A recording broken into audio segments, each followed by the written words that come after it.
everyone, and welcome to another episode of the United Gamedom podcast. I am Darrow, and with me once again is Dennis. Hello, Dennis. How are you doing this week? Hello, how are you, sir? I'm doing fine. You didn't answer my question. What was your question? How are you doing? Not bad. Well, not bad, yeah, but not too bad, I guess. Maybe a little bit better than last week. Yeah. So, Well, because it's the weekend, of course. yeah, of and course, You yeah. have to go back to work, though. Your shitty-ass work. Well, But, pays the bills, so there you go. yeah. I actually don't mind my job, so Yeah. I don't love it though, but like I enjoy going into it and listening to music and podcasts, so at least it easily passes the time. If I had something like your job where I'm probably dead drags half the time, then I couldn't stand it. hmm And returning for this episode is the Minnesota Miracle Man, Derek, who was unfortunately preoccupied last week with a wedding and other stuff. So hello, Derek, welcome back. Hello, thanks. Good to be back. How was last weekend for you? Honestly, the wedding I went to was probably the most boring wedding I've ever been to. Same thing for the reception. It's like it was my wife's one of her coworkers that got married, and it was at some church, kind of almost not quite downtown, but just south of downtown. And of course, we didn't know anybody there at all. I mean, she knew her coworker, obviously, and that's pretty much it. And there's a lot of older people, like in their 60s or like 70s. So it was like really kind of weird. In other words, you were pretty much like not in the crowd then, because you said you were pretty much a bit of a loner in a way, because you didn't know anyone there at all. So. Oh, my wife was too. She didn't know anybody. So we both were just kind of like, yeah, okay. We don't know anyone here. Let's eat just and try then to go. yes, just try to stick close to each other because we are complete strangers to these people. Even in the reception, there was no like DJ or music or anything. It was just come here and eat and talk. But it's like, well, I don't want to talk to these older people because I'm not going to become friends with some 60-year-old. Yeah, I can understand what you mean. No, like yeah, I haven't been to a lot of receptions in my life as well, like wedding receptions. So and like, I don't really enjoy weddings to tell you the truth. Though I just find them kind of boring for the most part. Not like the weddings is nice though, like seeing the thing though. But the thing is, like most of the time, oh, weddings all nice though, but are they going to last? Is the relationship going to last? Because when's Yeah. how long's relationships last nowadays? I agree with you. Usually, I went to one of my one of my best friends got married a couple of years ago. I was the best man, and they got divorced like 5 years after. So yeah. it's like really, yeah, it's too bad, but they weren't really. Pretty much at the wedding, I knew it wouldn't last. Yeah. So You just have an inkling though. It's kind of weird as well because in fact we're talking about weddings and that there, whereas a guy, Andy from the Rod Rascals, his wedding is today. yeah, that's true. So congratulations to Yeah. Andy and Caroline for their wedding day, and hopefully that relationship works out. Yeah. That don't want to jinx you guys here. Yeah. Put the nail on the coffin there now. Yeah. So anyway, just moving on now from tangent bit of relationships. Now let's get into the news, and let's just say there's more news than there was last week. Because Yep. like I said last week, it was a barren wasteland. Yeah, last week was that. This week's a little bit more intense. Yes, and there's a couple of Star Wars stories though, and so there is. And the first one is that dedicated fans have restored Knights of the Old Republic 2 to its intended glory. So, Dennis, what's the story about? Yes, let me check it out because I think Derek put it on there. So I think Yeah, Derek would be the best guy to talk about this. Yes, go ahead, Derek, Ben, if you're the one. Game Trailers tweeted this, and I was like, oh, what's this about? So I looked at it on my phone. Apparently, on the PC version of KOTOR 2, a bunch of fans have released a mod that restores a lot of the content that was never in the game. That Obsidian, they were rushed to get the game out, and they didn't get to get as much stuff as they wanted to in the game. So this mod, it's called the Sith Lords Restored Content mod. Like adds a whole bunch of different stuff. Like there's an HK factory, like those droids, HK-47. I guess you go to an HK factory in the game, and then you go to Malachor, which is one of the planets, and apparently it fixes a whole bunch of bugs. And here it says that it fixes more than 1,000 bugs, Jesus. from small dialogue issues to game-breaking bugs. So, so if you haven't played the game yet and you have it on PC, check it out and get this mod. And, it sounds like it's pretty cool. I mean, a lot of people are really enjoying it. Yeah, I kind of want to go back to. It's pretty much the complete version of it. Then you could say. Yeah. Sounds like it. Yeah. Mm-hmm. What's interesting is actually this has been around for quite a while, but they just recently released a 1.8 version, July 24th, which added like a ton of different stuff to it. So I might have to check this out on PC and throw this mod in there. I have to get it on the PC because all I have is the Xbox version, so I've stuck with the buggy glitched mess probably compared to this. Yeah, I don't think I ran into any bugs in KOTOR 2 on Xbox when I was playing. No, like I played the first one. I know like it's the first one didn't come with it, but like for what I played of it though, I don't recall it actually ever like any game breaking bugs or anything like that happening to me when I played it for a number of hours back when it came out. So yeah, but it does look pretty cool anyway this here though, and I might try it. I'd have to just see how much KOTOR 2 goes on, if it's on. I think is it on Steam, the second one, I assume? I think so. I think so. Yeah. Yeah. I'll probably check it out though anyway and download when it's on sale because I downloaded the first one on Steam as well, even though I already have it on the Xbox. I don't know.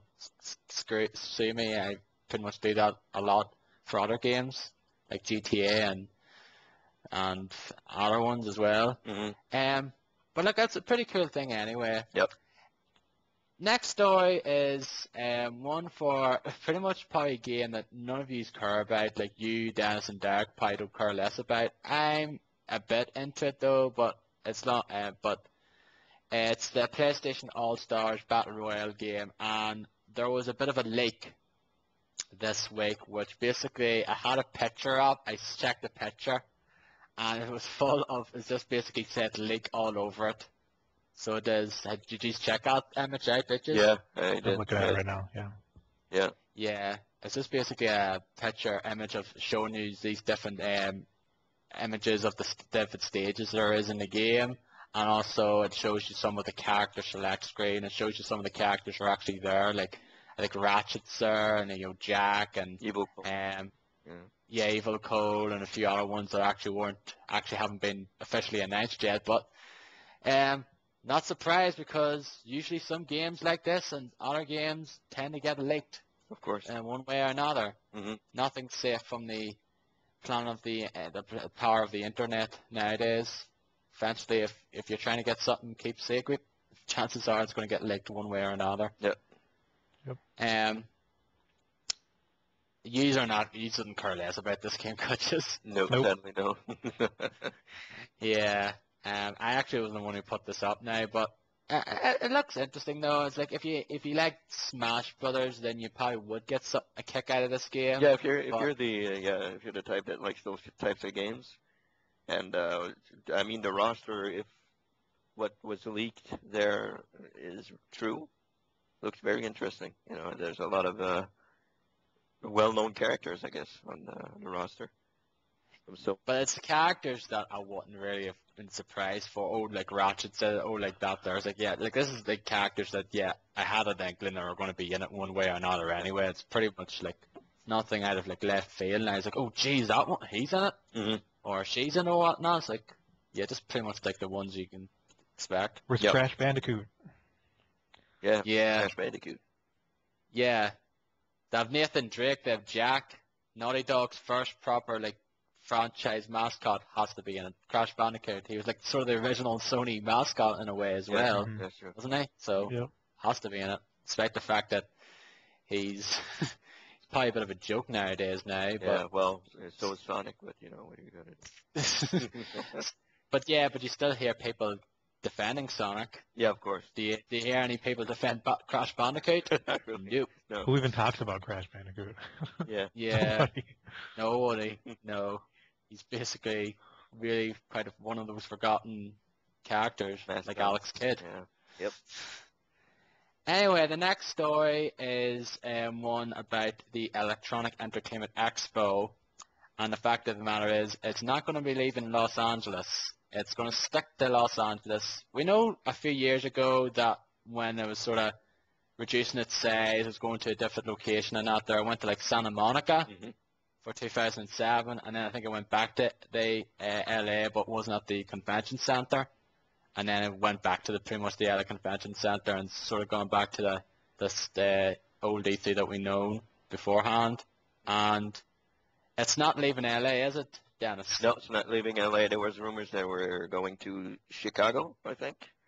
They were going to go to Chicago because I actually watched the Jeff Gertzman video there that he usually does every 2 or 3 weeks, where his jar video there. And he was talking about this, and he said that Los Angeles are trying to get a football team. They're trying to get either the Rams or another team back in Los Angeles, so that's why they're putting all their efforts into that. And there are a couple of things that are going on there, and they weren't sure if E3 would fit into that type of schedule or something like that. So that's why there were rumors that they were going to Chicago. But apparently they're not going anywhere. They're actually staying at the convention center now, so it's going to be the same place. So yeah, it was rumored to be that they might have been, going to different like smaller venues or something. yeah, 3 like, split venues, I think. Yeah, which would probably be pretty crazy for some people, Oh, yeah. like traffic. Going to travel, basically having to travel from one place to another for certain appointments and that there, and I'm sure that would have been a headache for a lot of people. Yeah, I can't So it would imagine. have been, a lot of the gaming press and, some of those people who unfortunately shouldn't really be there in the first place, but they've managed to get sneak their way into the Yeah. expo nonetheless. So it's just basically going to stay put. I just hope next E3's next year is better than this year's, because I find this year's E3 to be pretty disappointing overall. Yeah, well, they're probably going to announce the new consoles next year, so Yeah. probably be big. Yeah. So See what the Orbis and the Durango.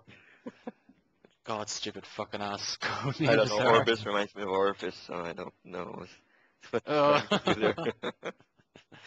Yeah, you had to have something sexual. Yeah, well, I inserted did into there. say cloppers now, did I? So I just Yeah. You wanted to know what Cloppers was last week, though. So Yeah. you have a sick mind. Yeah, there you go. Anyway, moving on here with the next story. So it is, and it's unfortunately more layoffs. Yep. It's pretty much quite happening regularly nowadays here. Mm-hmm. So Derek, where's the layoffs happening?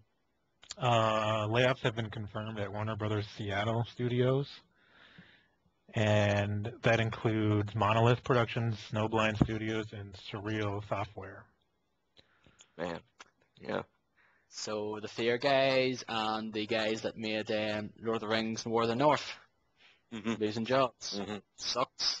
Yeah. And apparently it says Microsoft Flight is no more either.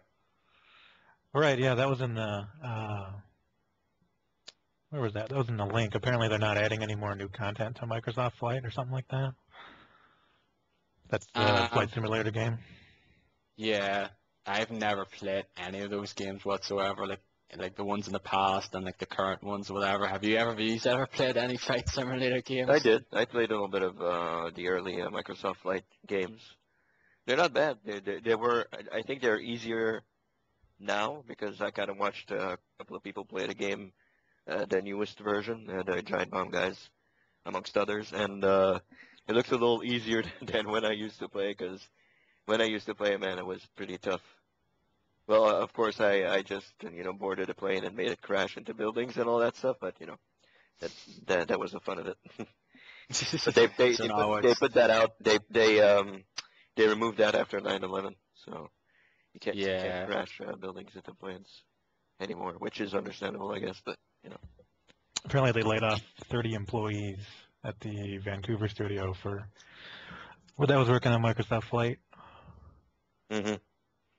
Yeah, that's too bad. but they're not shutting down the studio, so. Mm-hmm. Yeah, it sucks though. There's just more layoffs happening now, and like you're pretty much gonna expect that from in the future now when times are hard, and if the game doesn't sell, you're not bringing in the big bucks, then layoffs have to happen. There you go. It's sad, but it's true. But most of the time, usually some people who lose their jobs tend to just go elsewhere, or actually make their own, like create their own sort of independent studio and things like that. So we'll just have to wait and see what the future has in store for these people who've unfortunately lost their jobs. Yep. Yeah, Snowblind did Baldur's Gate Dark Alliance and Champions of Norath, Champions Return to Arms. Those are some of my favorite games in the PS2 era. Yeah. Yeah, it's a shame though. It's like some of these guys I loved their games in the past. But unfortunately, some of their games they've made currently are not doing so good, and this is the consequence. Mm-hmm. Yep. Next story. It's another sort of me-made thing though. You remember a little game called Grand Theft Auto 3, didn't you guys? Never heard of it. I do. Yeah, it's a game that came out, I think it's a little known game that came out back in the PlayStation 2 days, and it was released 11 years ago this year. Yep. Hard to believe. Yep, it's over 10 years old, this game. Wow. And it's getting remade. It's actually being in the process of being remade with the GTA 4 engine, being made in the GTA 4 engine and like the Euphoria engine or whatever. And there was a trailer released for it. It's like GTA 3 Raid Classic. Mm-hmm. It was on Kotaku here. It's getting sort of, being done for a while.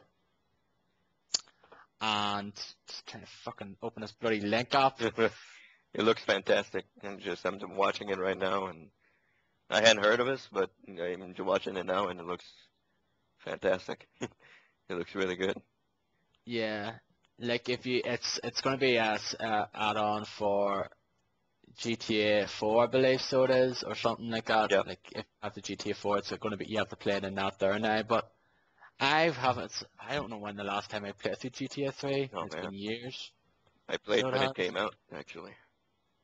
I played through it I think twice, and that was it. And I believe it was twice, and I haven't really touched it since. And same I think with Vice City. I think I might have played through it twice, and San Andreas just once, and GTA 4 just once. Mhm.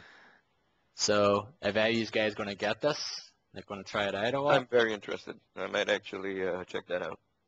Because I downloaded GTA 3 on my computer, and I cannot play it with a controller, so I kind of want to play it again. So yeah, I will definitely check this out. It was released, GTA 3 was released, iOS devices there not too long ago. But like I said, most of those games I don't think would be customed on a touchscreen. Mm-hmm. No. Because it would be so There's some different things stuff. just don't work with touchscreens. Yep. Yeah. First-person shooters, for example, certain first-person shooters do not work with a touchscreen. Great. Yeah. You definitely need like a controller. But there is certain ways to use a controller, like if you can use some sort of Bluetooth or whatever wireless, connectivity. Yeah. If you know the ins and outs of that, then you pretty much open to many. Jesus Christ, I'm mumbling today. Didn't get enough. To many endeavors or whatever. Getting out of sleep? No, no, that's not the case because I think it's slept for like nearly 12 hours or something. Jesus, that's too much. Jeez. That's way too much. I think I was in bed like after 11 and I woke up at about 11 this morning. So, Wow. yeah. But like I want to try to get as much sleep now as possible though before, heading back to work next before week. going back. Yeah. It's going to suck though going back after a nice likely break, but just another 3 months before my next break. Yeah, trust me, it does. It does suck going back. Yeah, it just goes by too bloody quickly. Yep. Yep. And the next story, which is one that I linked to Derek during the week because he was been going on about the thing is, I'll go back to this game if it goes free to play. They announced that during E3 that it'll be going free to play, it'll go up free to play up to a certain level in July. And then just like a week or so, like during this week, they said, yep, we're just making it free to play for everyone from September, I believe. And that is, of course, Star Wars The Old Republic. I think we predicted that pretty much. I think everybody did. Yeah. Yes. I just didn't predict it happen this soon. No, that's Yeah, no kidding. really quick. It's like less than a year, too. Yep. Yes. So we've only been like, roughly about December 6-7 December 20th. Yeah, yeah, Yeah. December, yeah. So about like, it would be like 8 months, 7-8 months, pretty much. It's like, man, that's probably the shortest I've ever seen of a MMO actually going free to play that quickly. So do you guys think there's no more space for MMOs? Do you think those like if you have to pay for an MMO, like people don't want to do that anymore? Do you think that's the case? Yeah, I think that's the case with a lot of people though. Like, especially the fact is a lot of people tend to play a lot of it during the free month, but they get when purchasing the game, and they just sort of say, I don't really want to pay X number of dollars, pounds to continue playing this because they might be seeing everything the game has to offer, or like they've gotten their fill from that first month's play, and it's like Like I played a Star Trek online. I got into the beta. And I think we all did, I think, or no, I never didn't get in. I think Derek got it. Yeah, we got into the beta. I played that like a whole lot when I was in the beta, and then when it became you had to pay for it, I said no, I'm not paying. Not because I'm a cheapskate or anything, but I just don't feel like it was something I'd want to pay for every month, And I'm the biggest. I mean, going back to Star Wars, I'm the biggest. Or one of the biggest Star Wars fans you can find out there, and I do not want to pay to play that game for every month. So I don't know. I'm not the biggest MMO fan either. So well, it sounds like you have to pay $15 instead of 60 to buy the game, and then it's free up to level 50. Yeah. And then the subscription option is still there, where you get like advanced features and stuff. But if you want to use real money to access those, you can.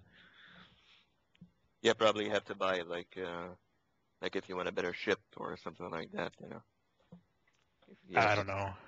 Yeah, just phase those certain features because that's pretty much the same for every other free to play. Like you can play it up to a certain point. Like you can play it free. You have a lot of stuff though, but if you want like extra features and stuff, you have to pay for it. Yeah, better stuff and all that. Yeah. But I'm sure there's some of that stuff that you can get though if you just play through the game anyway.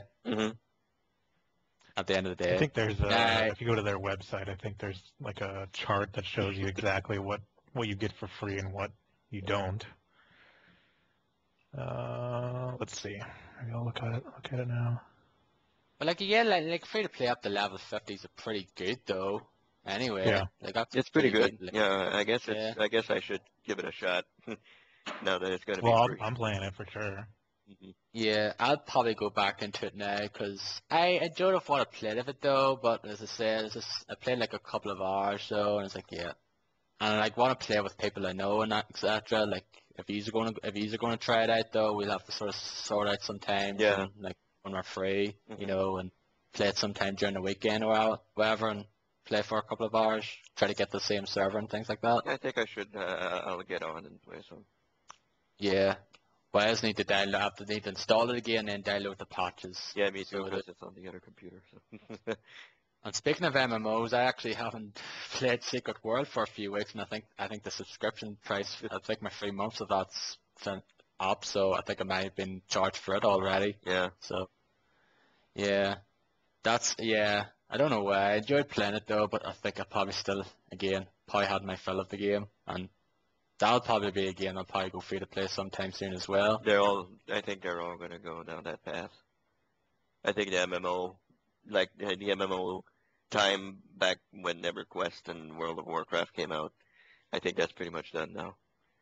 I think it's there. Yeah, the subscription service is not so popular anymore. Like World of Warcraft, fortunately, still gets away with it. Yeah. and a few others ones are still, I think, like EVE Online. I still think that's like apparently subscription service as well, and there's a few other ones as well. I think still have subscriptions Yeah. tied to. It is. I think for World of Warcraft is free to play until a certain level, right? Yeah, it's up to level 10, I believe. Like most of the MMOs do have, like you can play a trial version or something. You can play up to a certain point, but if you want to continue on, then you have to pay for it. Like for those ones are subscription services, but like the other ones, like free to play, you can play like a good chunk of the content anyway. Mm-hmm. Yep. Well, I'm on the Elysium server, so when you guys start up, you should start there.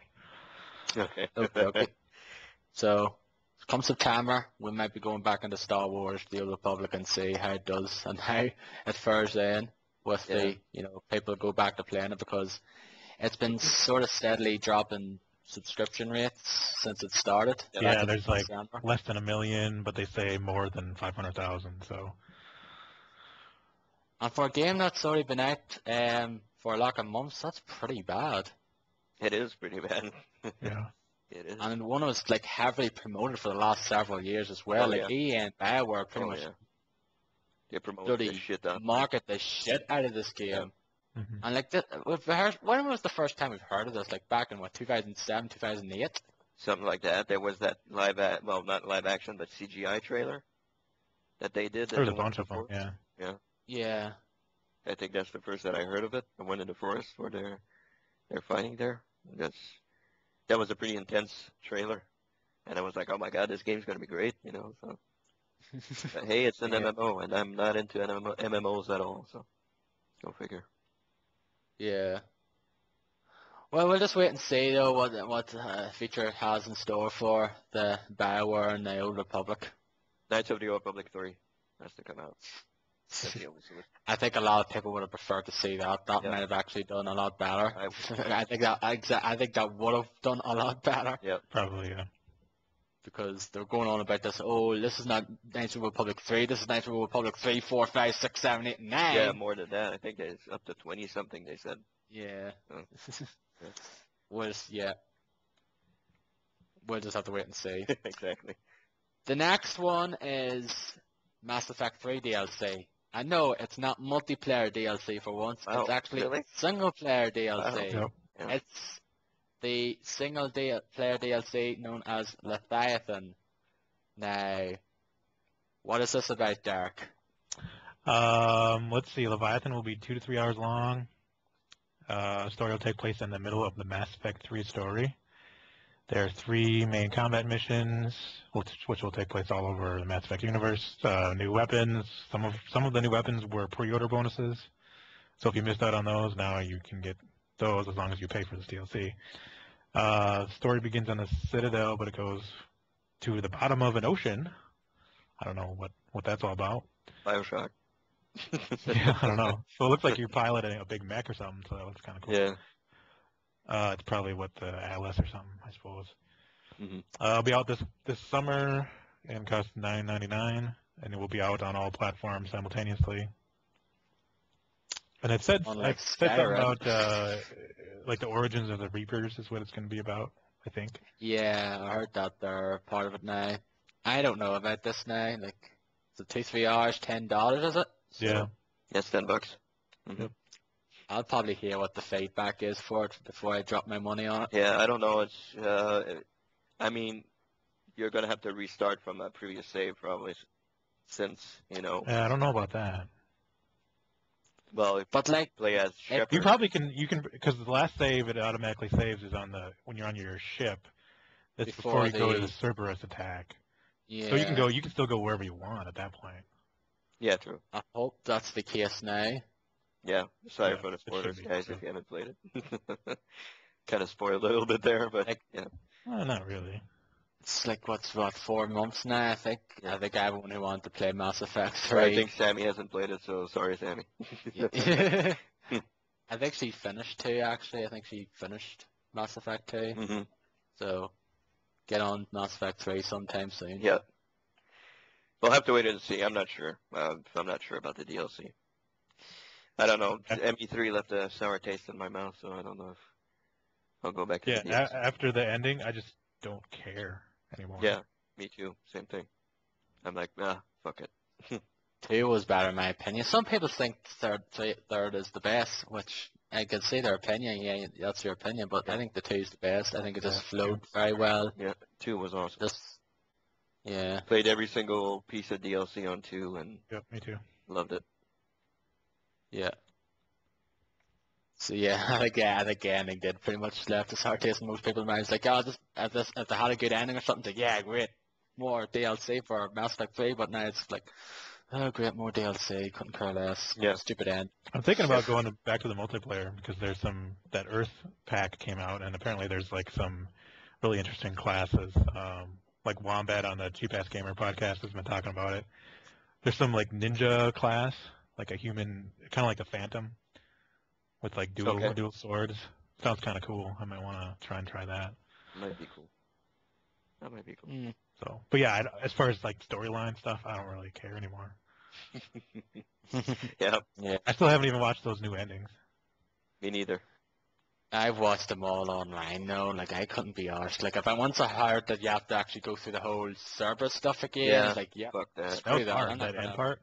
Yeah, fuck that. Yeah, I'm not gonna waste 2-3 hours again just to do these endings, which then that could be pretty much a load of crap. Which they're all right though, but like, you just better just watch them online. Yeah. Like, there's those 3 endings that they go for on apart, and there's like this refusal ending, which you could basically just say, nope, I'm not going to do any of these, and then just like an extra scene happens, and that's it.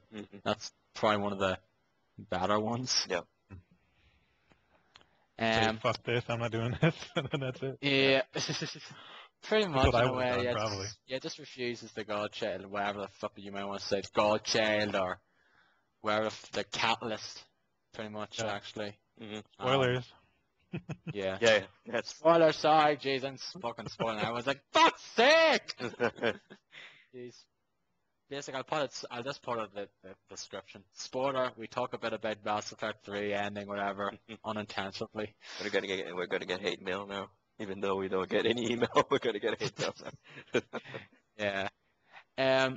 Anyway, finally, it's a sort of big story that came up there, I think it was yesterday. Yep. Kind of a big story, and that the Electronic Arts are suing Zynga for apparently saying that their Cityville or whatever is basically a clone of their Sim City or Sim Social stuff. Yeah, the Ville and Sims Social. Yeah. I haven't played either of them, but they look like exactly the same, pretty much. Yeah, they look pretty much identical in my eyes. Yeah. Well, Dennis played some of Sim City Social now, and thought it was good. Thought it was all right at the start, but then realized that, oh, yep, I'm gonna have to spam everyone 50 million times to get anyone in this game. Yep, not doing that crap. It's like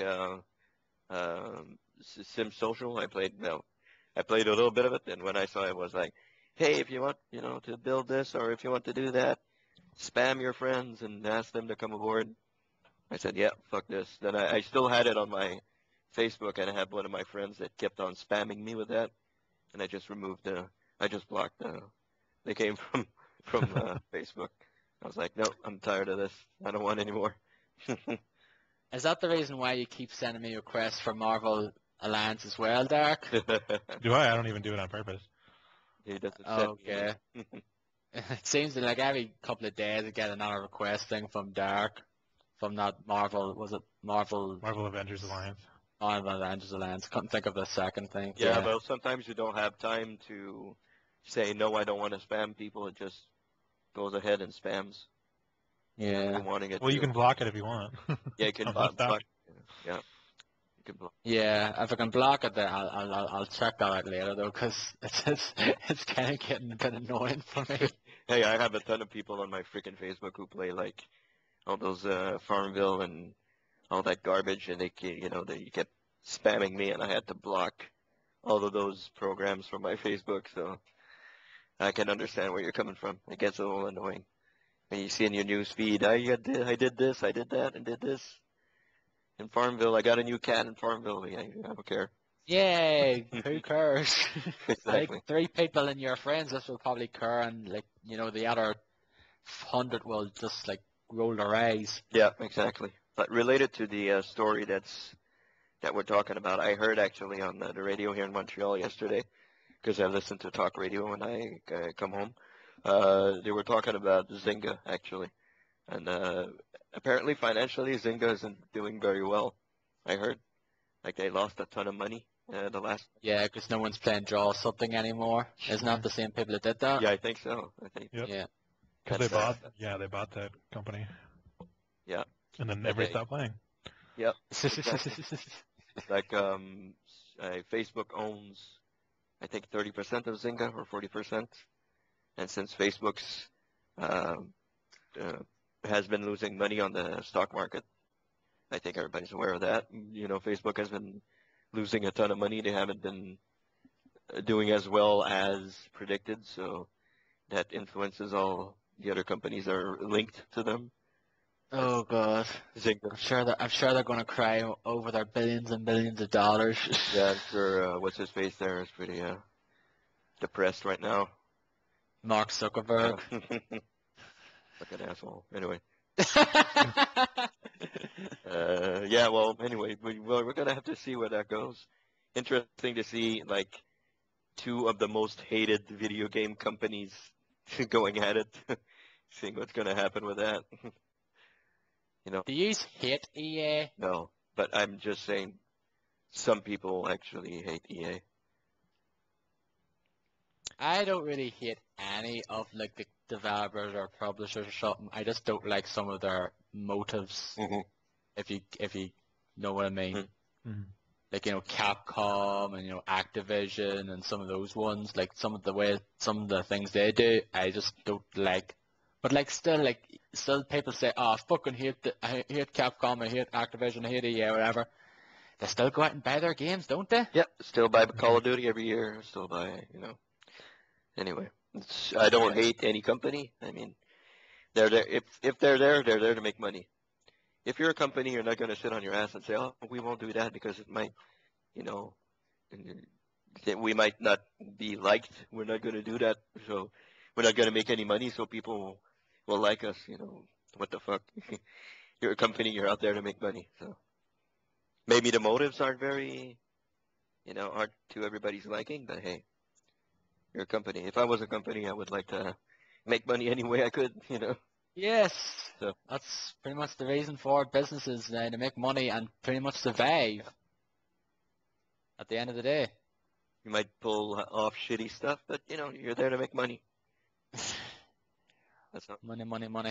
Yep. I think this would have been a perfect time to play the $1 Million Man music. Yeah. Like the Pink Floyd money. So yeah. Or anything that has money in it. Getting back to the story for a second, it's kind of ironic that EA is suing Zynga over the Ville when SimCity Social is really similar to Zynga's Cityville game. Yeah. I don't know if I've tried both of them. They are quite similar. But which one came out first now? Cityville. So, okay, so it's pretty much, it's kind of a thing. Yeah, and we're suing you for this here. I was like, oh, wait a minute, but your game was exactly like ours, so why the fuck are you suing us for this? That story, Yeah. it's not over by a long shot. That story's not over by a long shot. We'll probably hear more about this over the next, coming weeks and possibly months. Mm-hmm. Exactly. So anyway, that's the news. As I said, quite a bit of news this week now, Yes. more than last week. Barren Wasteland last week, pretty much chock full this week. That's up. Next, we're going into the games we've been playing, and I'll probably leave mine to last since, of course, I've got loads to talk about, but I'll probably just talk briefly some of them and talk a bit more thorough compared to others. Like one that I'm sure you guys will have your 2 cents on what my thoughts are on a certain game. Yeah, the first one on your list. Yes. So anyway, Dennis, I don't think you've played much this week, have you? It's been very barren this week, video game wise. Haven't been feeling all that good, so I haven't been gaming a whole lot. I have started and been playing Fear 3, which I am very, very surprised that I am absolutely loving this game. What you mean, Fathur or something? Fathur. Facepalm. But yeah, it's Fear 3. It's actually pretty good. I don't know if you guys have you guys played the first two Fears? I've played the first one on the Xbox, which I very much enjoyed. I think I played through it last year. Mhm. I very much enjoyed it though, and I want to. I've got the first one. I've got the expansions, and I've got Fear 2 on the Xbox 360, which I want to play through them first before I play through Fear 3. Mhm. How about you, Derek? Have you played Fear I games? played the demo of Fear 1. That's it. Really? You know, I had Fear 2 on Mhm. Xbox, and it was just sitting sealed on my shelf for a long time, and it was Christmas time. I was like, well, I have to get my nephew something. He's like 18 or something. So I was like, oh, Yeah. let's give him this, and I gave him Fear 2. Fear 2, and I gave him, what the hell was the other game? Far Cry 3. I gave him both of those. You mean Far Cry 2? 2, whatever, yeah, sorry. Yeah. Far Cry Yeah, 2. so he's not out yet. So I traveled back in time and gave him that. Oh, that's Yeah. background. Yeah. Well, Fear 3. I'm actually very, very surprised that I'm liking the game. I'm actually loving the game. Um, it actually has everything that the Fear series is known for, like the slowdown, like the Max Payne ish bullet time slowdown thing. And what's absolutely marvelous about this slowdown and what I love doing is grabbing the shotgun, coming up very close to a guy and slowing down time and just blowing him to chunks. Like I love that. I love that in the first one. I love doing that in the first one. that never, ever, ever gets old. Ever, ever. Like just coming up to him and blowing him away. It's fantastic. Does that And have dismemberment in the game? there's dismemberment, but there's like that's beyond dismemberment. So like chunks just falling on the like They're giblets. Okay. fantastic. I really, really enjoy doing that. And the story is actually pretty good. I don't know if, well, for those of you who have played the first two Fears in Fear 2, which actually had quite the controversial ending to Fear 2. I guess you guys probably know it. Alma was pregnant at the end of Fear 2. Oh, thanks for spoiling it for me. Jeez. Well, dude, I'm only joking. Like I knew, like, 'cause I seen like the videos, like the videos that for Fear 3 and out there, and that's kind of what the main sort of thing was about it. yeah, like Alma's pregnant at the end of Fear 2. And when you start off Fear 3, you play as Point Man, who is the main character in Fear 1, who kills, what's his face again? Paxton something, isn't it? Paxton Fettel. Yeah, I think that's it. And you actually kill Paxton Fettel at the end of Fear 1 as Point Man. And you don't hear about those two guys in Fear 2. But in Fear 3, they're back, and you actually play as Point Man, and you get advice from Paxton Fettel as you go along. And you're actually brothers, and you're actually the sons of Alma. So it's a pretty twisted, pretty twisted story. Jeez, you tell me. And you know that guy from the second game is in the third game, and you're actually trying to find him because he's the father of the third child that Alma's bearing. But you know Alma's a bit of a slut, isn't she? there's some twists and turns. Well, Alma is actually, and this is I don't really understand how that's gonna pan out, but Alma's actually dead. She died when she was 10 years old. Yeah. So I have no idea how the hell she had two kids and a third one on the way. So anyway, the story so far is twisted. It's very twisted. I find it very good. The action in the game, the shooting is awesome. It's really, really awesome. I'm really enjoying the game more than I ever thought I would. Like I thought I would play this and be like, oh, I want to see what happens, and it's going to be like, Spec Ops. I'm just going to play through it and see how it goes. But I'm really enjoying the shooting. It's really satisfying shooting and bullet time and all that stuff. So really enjoying the game. I recommend it highly, especially if you played the first two Fears. You're going to really enjoy the third one. because it seems to be bringing all the elements, all the elements of the story together now, and the third one. Because I highly doubt there's going to be a fourth one, because we know what happened to the studio. So, uh, The third one didn't get the best reviews though either. no, which is funny because I kind of enjoy it. I kind of really enjoy it. So probably it was underrated. Who knows? But Mm. I'm really enjoying it, and I can't wait to see how it pans out. I kind of have an idea of how it's going to end, but I'm going to have to wait and see if my idea is actually what's going to happen at the end. I'll tell you guys probably next week because I think I'm pretty much to the end of the game. It's not a very long game, I think. It's like 5 or 6 hours like any other regular shooter, I guess. But yeah, we're going to have to check out what happens with that. And I've also played Torchlights, a little bit more Torchlights. I'm level 18 now with my character. So really enjoying the game. I said last week on the podcast that I loved I thought the loot was better than Diablo 3, and then Derek. And then Derek had a few words to say about that on Twitter. Yeah, he said, "Are you crazy?" Yeah, because I thought it just sucked, basically. It was like the Yeah. same old crap, and then eventually I just don't even look at anything, practically. Well, I actually got some pretty good. I'm actually getting some pretty decent loot, and I'm actually like I get loot for my character, and not for like the other two classes that are in the game, and I'm getting better loot. Well, sometimes I'll get crap, of course, but seems like I'm getting better loot as I progress through the game.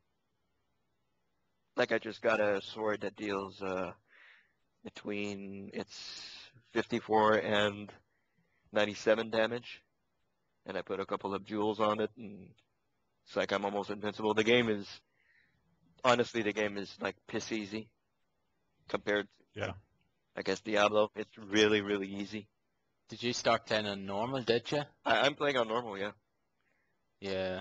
It's I heard you, yeah, I think, yeah. Cause I played some of it normal, and I did find it pretty damn easy, and I started looking hard on the 360 version, I think, and it's still a bit easy, but at least it's a bit more, challenging. challenging in a way as well. And like my pet now can heal me, so, and he has like you get different levels of or certain powers, and he has heal 3, which when he heals me, I heal completely. So it's like I'm freaking invincible now. So, and I have armor that regenerates my life. So What class are you playing? I'm playing. Is it barbarian in this one? The melee character. Do they call him? I don't know, warrior or barbarian or something like that, yeah. I think it is, I forget what they are now. Yeah, I'm playing that class. I always play melee classes. I don't like playing like mages or stuff like that. I like playing melee classes. So I'm playing as that guy. I think I'm getting close to the end. I've barely played it. What level are you on? I'm actually going through. I don't know if you guys made it to that point, but I'm going through. It's like 3 circles. You have to go through each circle and unlock something to go into the bigger circle. I don't know how they call it. I completely forgot how they call it, but I wouldn't be anywhere near that, cause like the first I got was I beat like the first boss you encounter, and that was it. I did that there quest, and then that's the last time I played it. I've beaten 3 bosses so far. So I don't know how Well, along. there's an achievement for every, like, boss.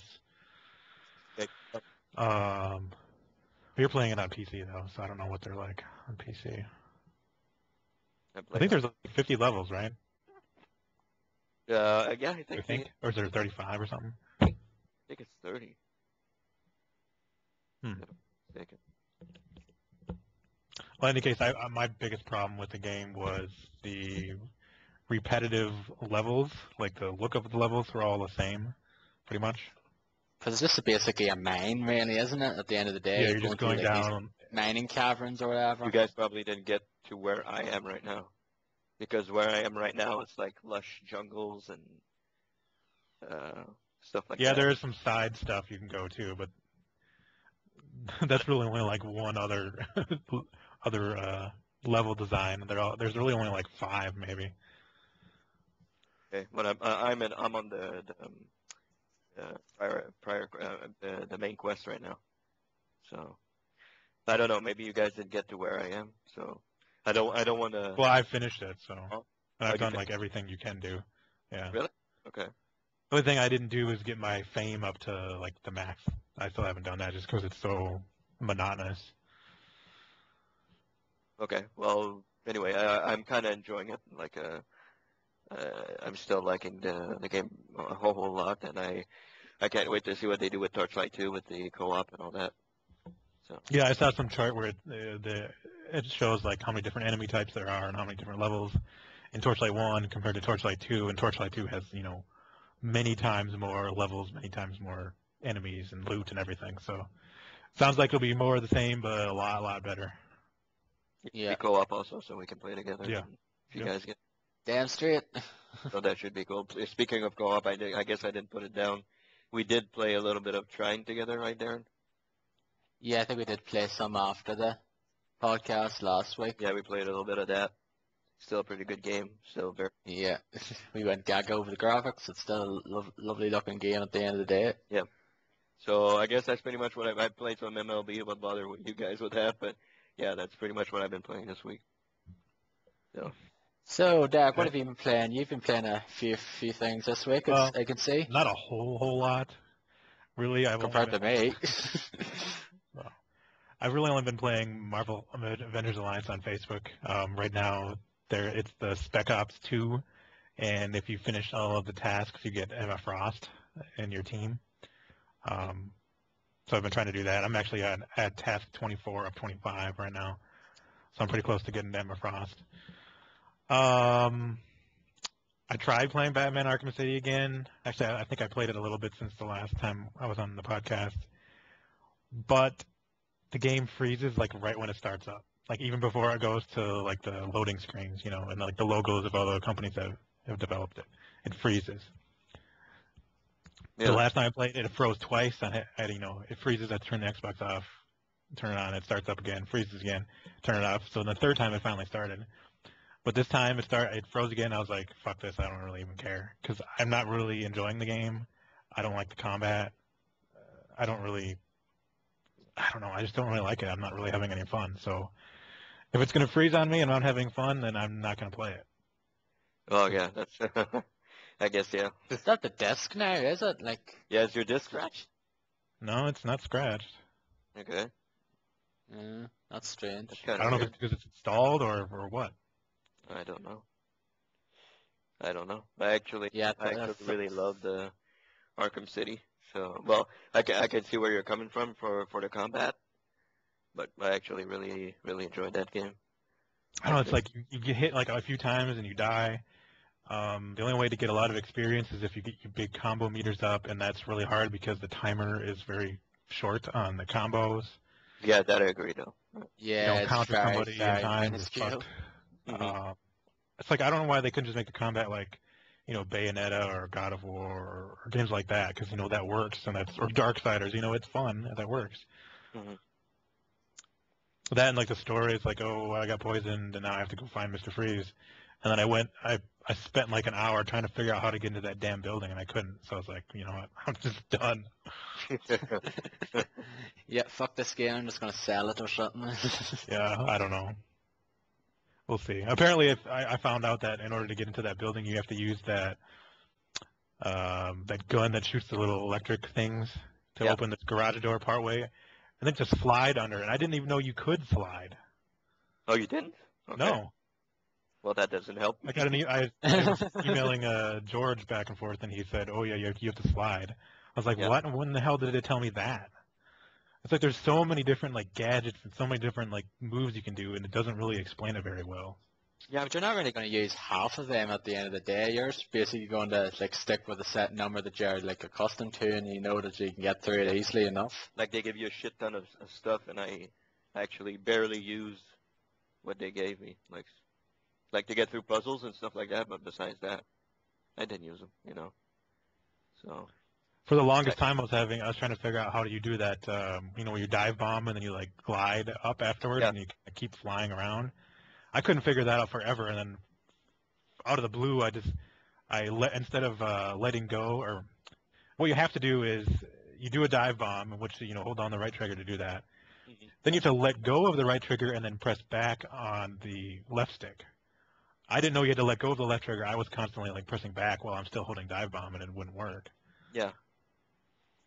Like, it doesn't say let go and then press left. It just says press the left stick down and then you'll do the glide.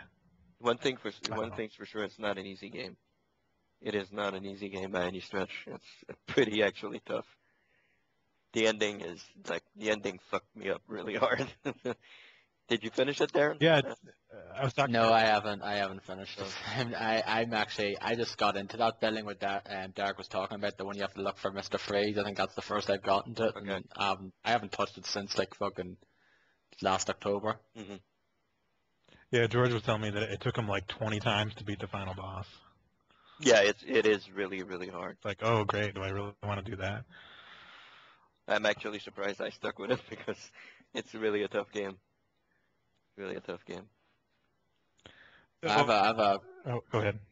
No, I'm all right. I'll save it for later. Okay. So yeah, I don't plan to go back to that game anytime soon. Who knows? Mm-hmm. I played Serious Sam 3 level. I played the first level of that, I bought that during the Steam sale. As did I. And that's the same level that they did on the Quick Look on Giant Bomb. Mm-hmm. It plays really well. I think I had the graphics up pretty high. It's played pretty well. It's like total like old school first person shooter. Just tons of enemies coming at you. All you do is just blow them away. Mm-hmm. There's a lot of co-op. It's like 16-player co-op or something in that game as well, which is pretty Or is that nuts. just standard? I think that's standard. Like, I think it's like 16-player co-op at the end of the day, which is pretty nuts. Weird. I think it was that now, but it was something along those lines now, which I'll have to try out later sometime. Yeah, I'll probably try that. It's kind of tough. Like I was, for a while I was, kicking ass, and I got to the very end of that level, and there's these weird like bone skeleton creatures that come down and like almost kill you. So I don't know. Okay. In any case, Daz is no Daz moving couldn't on. care less. No, I don't. Not that I don't care less, but I haven't played it, so I can't really relate. Neither have I. So I played like that one. I got the like first and second encounter on Xbox 360 when they were on sale. Mm-hmm. But like, that's it. Moving on, I got early access to the Transformers Fall of Cybertron demo, which I pre-ordered at GameStop a month ago or so. I got a code. Out of the blue, I got an email from GameStop. It's like, oh, here's your code for early access. I was like, sweet. I didn't even know that I was going to get that. So I played that. That was actually Friday night. I think it was last week because the demo came out on Tuesday this week. Yeah. It's got 2 single-player levels, and then it has competitive multiplayer in the demo. In the single-player demos, you play as Bumblebee in the first one, and then you play as Vortex in the Decepticon side demo. They're both pretty short, but they are pretty cool. It looks like there's some cool weapons and some cool upgrade systems that they put into it. I wish it was longer, but I don't want them to spoil everything, so I guess I'm okay. Yeah.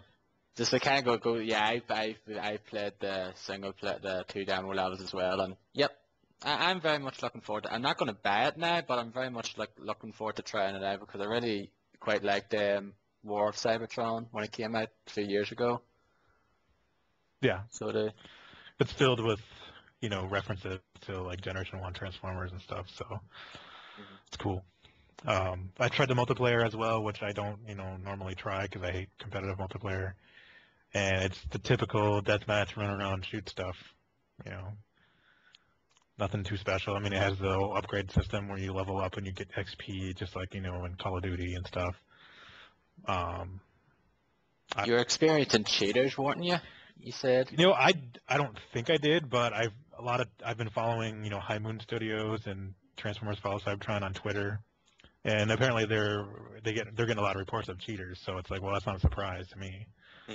because that's been my experience with pretty much any kind of competitive game. There's just filled with cheaters. Yeah. I don't know what they're doing, but apparently there's a lot of them. So Yeah, you're I am always kind gonna of get them. I'm looking forward to I think it's called the escalation mode, which is kind of like the horde mode in Gears of War, and it's in like the Mass Effect 3 multiplayer mode. Where you just have, That was in the first one as well, so it was. I think it was, yeah, but I never really played it. But I am looking forward to trying this out in this game because I like now that I've played the Mass Effect 3 multiplayer game, I enjoy that style, so I'll try this out. Lastly, I played the Deadlight trial, which I was kind of looking forward to. But after playing the trial, I don't know if I want the game for $15. Yeah, I kind of feel the same way. Like I played the trial as well. I was like, yeah, it's all right, but I'm just gonna wait till this goes down in price to like maybe 800 points or 600. Yeah, I don't. I heard it's only like 2 hours too, and it's like, geez, 15 Really? for 2 hours, yeah. I didn't hear that. It's that short now. If that's the case, fuck that. Yeah, maybe three, but definitely not that longer. But then again, you could say fuck that. I paid that £10 for Journey, and that's only 2 hours. So Well, I mean, you played the demo of Deadlight and you didn't like it, so. yeah. It No, I seems didn't. I like didn't. It's not. heavy on platforming, and the controls are kind of stiff. Like when you're jumping and running, it doesn't feel as fluid, and it seems to be really heavy on that platforming stuff. Like not as much on combat. And then there's a stamina meter in combat, so if you're surrounded by zombies, you can get killed pretty easily because you can run out of stamina. Mm, So I don't know. I like the look of yeah. it, definitely. Yeah, the game does look nice now. Like, it wasn't that I didn't like it now. I just like, I was a bit disappointed as well. Like, cause this was just the only one of like two that of the Xbox Live Arcade Summer of Arcade stuff that I was actually looking forward to, Mhm. and I don't think I'm going to get this one now for until a while when it goes down to sale on for 800 points, which will probably be the maximum for to go down for a while. Yeah, Cause I might get it when it's on sale, but definitely not $15. nah, like I didn't even hear that. I didn't even know it was only like 2 hours long. That's like kind of kind of silly. Yeah. You think that game would be more like maybe 4 or 5 hours at most? hmm I think even like in Shadow Complex, which is a similar style game, like the platforming in that was like much fluid. And I've still yet to finish that game. oh, I think I'm the it's a good game. only person that I know that hasn't finished that game. I think everyone else I know has pretty much finished that game, Yep. and there's a few people that, like pretty much got all like the upgrades and things like that as well. I've gotten all the upgrades, but I didn't do all the achievements. I think a lot of them are like challenge room stuff, and those can be pretty difficult. Yeah. So, lastly, I'm going to mention before the podcast, I played and installed Stalker Shadow of Chernobyl on my Yes. PC. Hmm. And I played it for, I don't know, like 20 minutes, and I got killed. And then it's like, oh, load last save. Boop. You start at the very beginning again. I was like, oh shit. There's like no autosave system, I don't think. Yeah. Okay, yeah, I think I'll stop for now. It's not even in widescreen, and I mean, it looks pretty good because I have everything on high, but it's like, very PC. Like I don't play a lot of PC games at all. I'm used to a controller, so for me, it's kind of like fiddling around with the keyboard. Like, okay, where's this button? What does this do? How do I bring up my map and how do I bring up inventory and all that. It seems kind of like Fallout 3, like open world, first person, so that could be cool. But yeah, so I died and had to start over. Yeah. That totally sucks. Yeah, that pisses me off when that happens.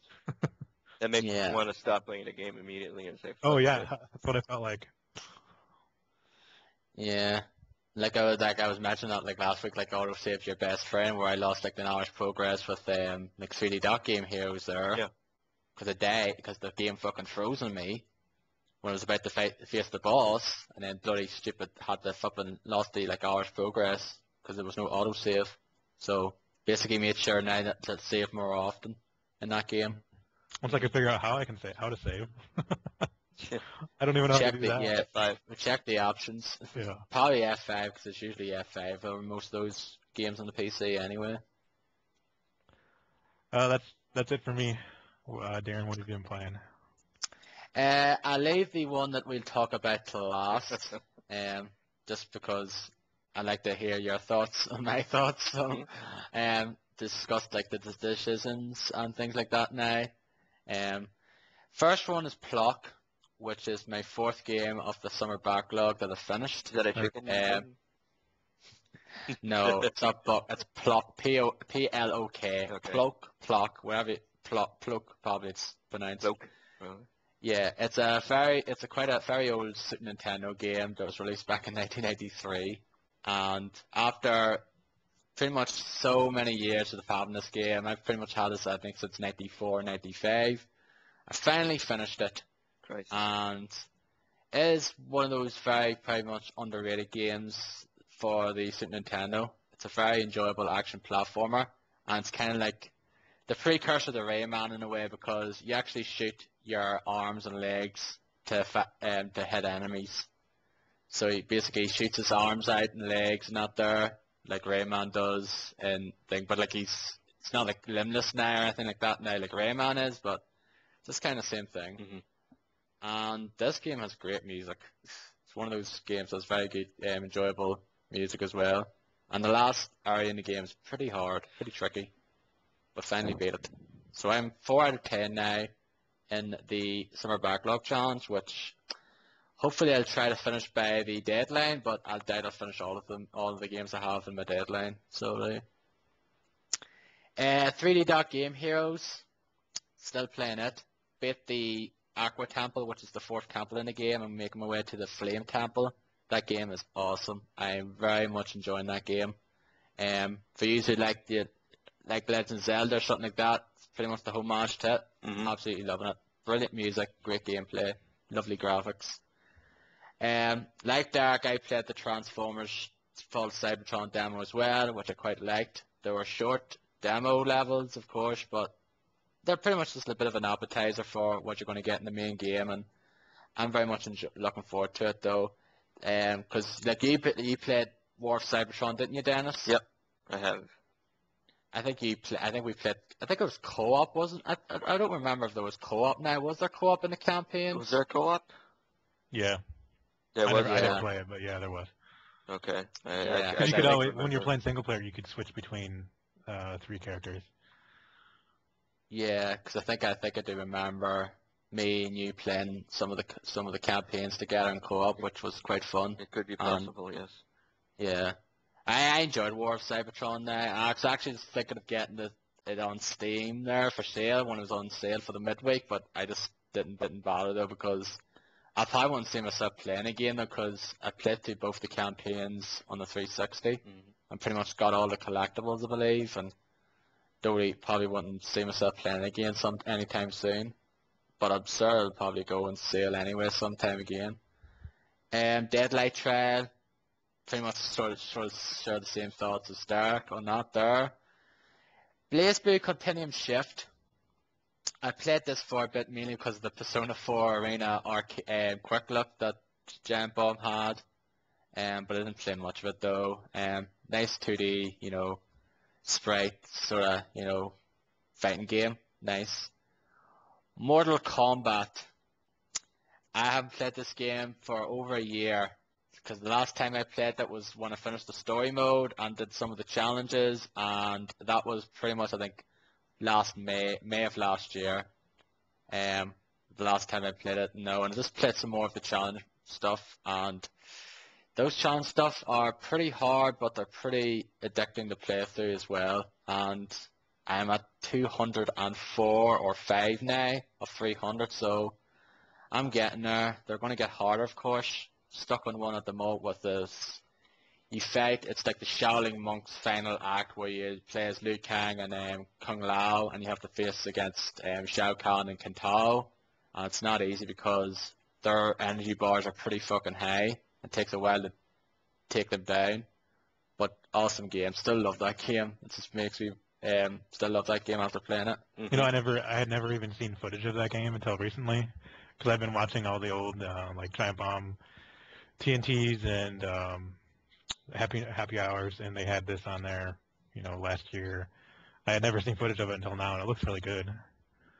But Mortal Yeah. Kombat? 'Cause Well, I don't like play fighting games anymore. I'm not really big into fighting games though, but this is one that's very, very addicting. It's probably my favorite fighting game this generation. Like I didn't even touch any of the online whatsoever, but I just really, really love the gameplay and the story mode in it though. I was like, of course, it was my number 4 game of 2011 as Did you well. play Mortal Kombat versus DC Universe? I rented it out a while back and played a bit of it now and thought it was, pretty decent. Did you But finish any of the story mode in that game? no, I didn't play much of it Okay. though. I probably played maybe about an hour or so at most. Yeah, I rented it and I couldn't beat somebody and I just returned it. So I'm just wondering how it Yeah, compares to that as far as difficulty. yeah. The story mode, there is certain battles in the Mortal Kombat story mode that will be tricky, especially the last one. Like I mentioned, I think I mentioned this before. Sometimes like Shao Kahn is a fucking cheap ass bastard in that final battle. God damn, I hate him so damn much. Um, but like that's an awesome game though. Like it's not like you can get. It's one of those ones that's like easy to play into. It's just easy to go and play. Just easy to pick up and play rather than most of those other fighters like the very combo heavy ones like Blaze Blue or Marvel versus Capcom and those kind of games where you pretty much have to flip and figure out like 50 flipping button presses to do this 50 hit combo. Mm. I'm not going to do that now. Theater Rhythm Final Fantasy. I kind of mentioned this before. I mentioned my love for it, so I'm not going to go too much into it now. After watching a film last night that I'll talk about later on, I just had the inkling to play God of War 3 again and try to get past this fucking part in it though that I pretty much has been pissing me off for a while. And I've already finished the game. But I'm playing through it on very hard mode, the chaos mode, which is of course the hardest difficulty in it. And I got to this part in it though, it's near the end of the game, where you're in this like labyrinth, and you're in this cube, and you have to pretty much go through this gauntlet of enemies, like these minotaurs and these wraiths and sirens and that there. And after about maybe an hour and a half of playing that, I finally beat it. That was my tweet I did said earlier about as well, if you've seen that earlier today. Hmm. I got a bit onwards though, saved it, and got onwards, and I'm stuck again to this fucking part now with these stupid Cerberus. Because the fact of the matter is, this flame Cerberus spits out these Cerberus parts that can explode. So, and it takes a bloody lifetime to take down as well. And you have to like take down each of its heads as well, and once each of its heads is decapitated, another bloody enemy pops up, making things a lot more, Difficult. tricky. Yeah. Hmm. The fact is, of course, it's chaos mode. It's the hardest mode. If you get hit, if a powerful attack hits you, you're pretty much going to lose a lot of health. Hmm. A Cerberus attack has this attack which basically slams on the ground with a flame hitting you. You pretty much lose half your health for that hit. That's how bad it is.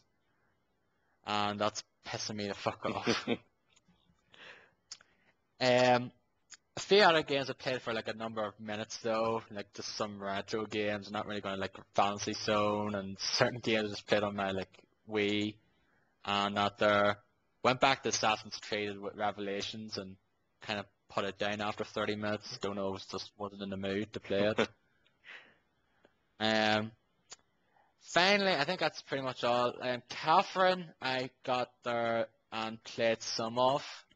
I got it there this week through Love Film, and I played through some of the levels in it. And this game is one part of it I really do like, and another part I don't necessarily am fond of.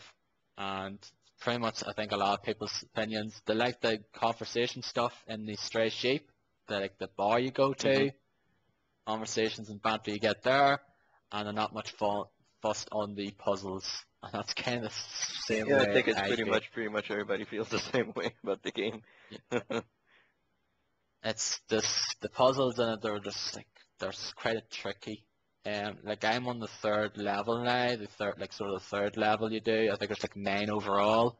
I'm on the third one. I'm playing it in normal. People say you're crazy. You should put it down to easy. But I want to try to see if I can persevere and go through normal now. Because a lot of people think they go down to easy because it just gets too damn difficult for them. Yeah, I heard the game was really tough. Yeah. Mhm.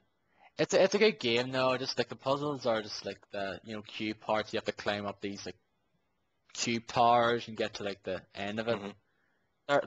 It's all right though, but I just like the stuff in the bar more. It's just a lot more cooler. And finally, I played and finished The Walking Dead episode 2. So Nice. you can go hooray for that there Yay. now. Yay. Now you just have to finish Dead Space 3, Dead Space 2. Yeah. Yeah, just play Dead Space 2 now, and we'll be both satisfied with we won't bother you anymore. body. Some other game comes out and say, "Have you played this? Have you finished it?" And it's like, "No." Well, you I'm haven't too you busy." haven't finished what's it called? The game that Derek hates and that I really enjoyed. I can't remember the. God damn it, the name really is escaping me. Arkham City. No, not Arkham City. I'll get back to it. Go on, go ahead. I'll remember. Describe it to me now. What do you do in it? It's a game with that song. I can't remember the name. What?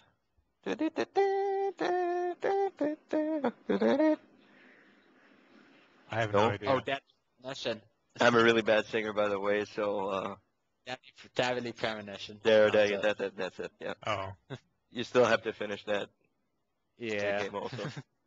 That was like the original fucking Gentleman's Challenge I got from Liam, and that was many moons ago now, and I haven't even touched it Yeah. whatsoever. Too busy playing other games, Yep. so yeah. Yep. Yeah, Walking Dead episode 2, I fucking loved. Oh yeah. Absolutely loved it. And if the other 3 episodes continue, it's good. Continue on the level that the first 2 episodes are. This can easily end up being one of my favorite games of the year. Mhm. Me too. Because I really enjoyed it though. All right, let's Nah. talk spoilers now, people. If you haven't played this. Spoilers, more spoilers for Walking Dead episode. Like I actually remember I listened to the entire podcast that you talked about it for like 30 minutes or Yeah. so. But luckily I forget what you said in it though, so that's probably one of the good things. I went through to say I don't remember what you chose and what choices you made not there now. Yeah. But we're going to discuss that, so people, if you haven't played it, fast forward for about 15 minutes.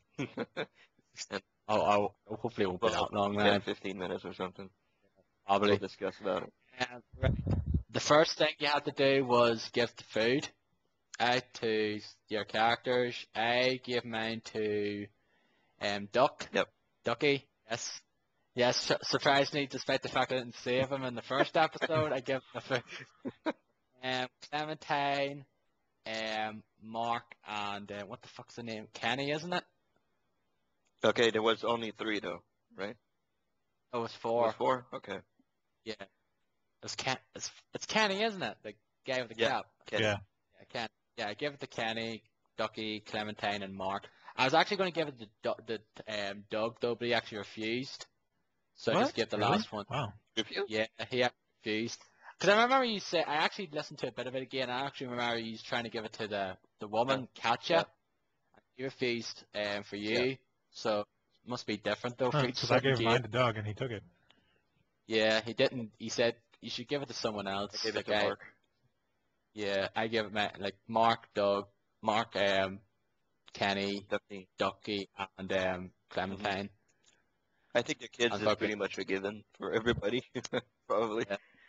I wasn't going to give it to fucking Larry. I said, fuck Larry. I I gave was it to going him. in. Yeah, Yeah. you're an idiot. You find out surprisingly a choice I made later then, what Yeah. concerns Larry. Yeah, I think I know what you decided to do. Yeah, no. Surprisingly enough, I didn't go that way. Oh. What was the next decision now? I'll actually look up the tweet I made about it because I did a It's been tweet. a while since I played it. I can't really I'm gonna try because I actually did post my stats Yeah. Okay. now, so I'm gonna try pick it up here. I think the next one is something like I remember you going to the farm and like needs like was it the John Oh, is it when brothers you and them if you shot that crazy lady with the Walmart like uniform on? that Oh yeah, yeah. Hmm. as she was going on about it and I didn't shoot her. Neither did I.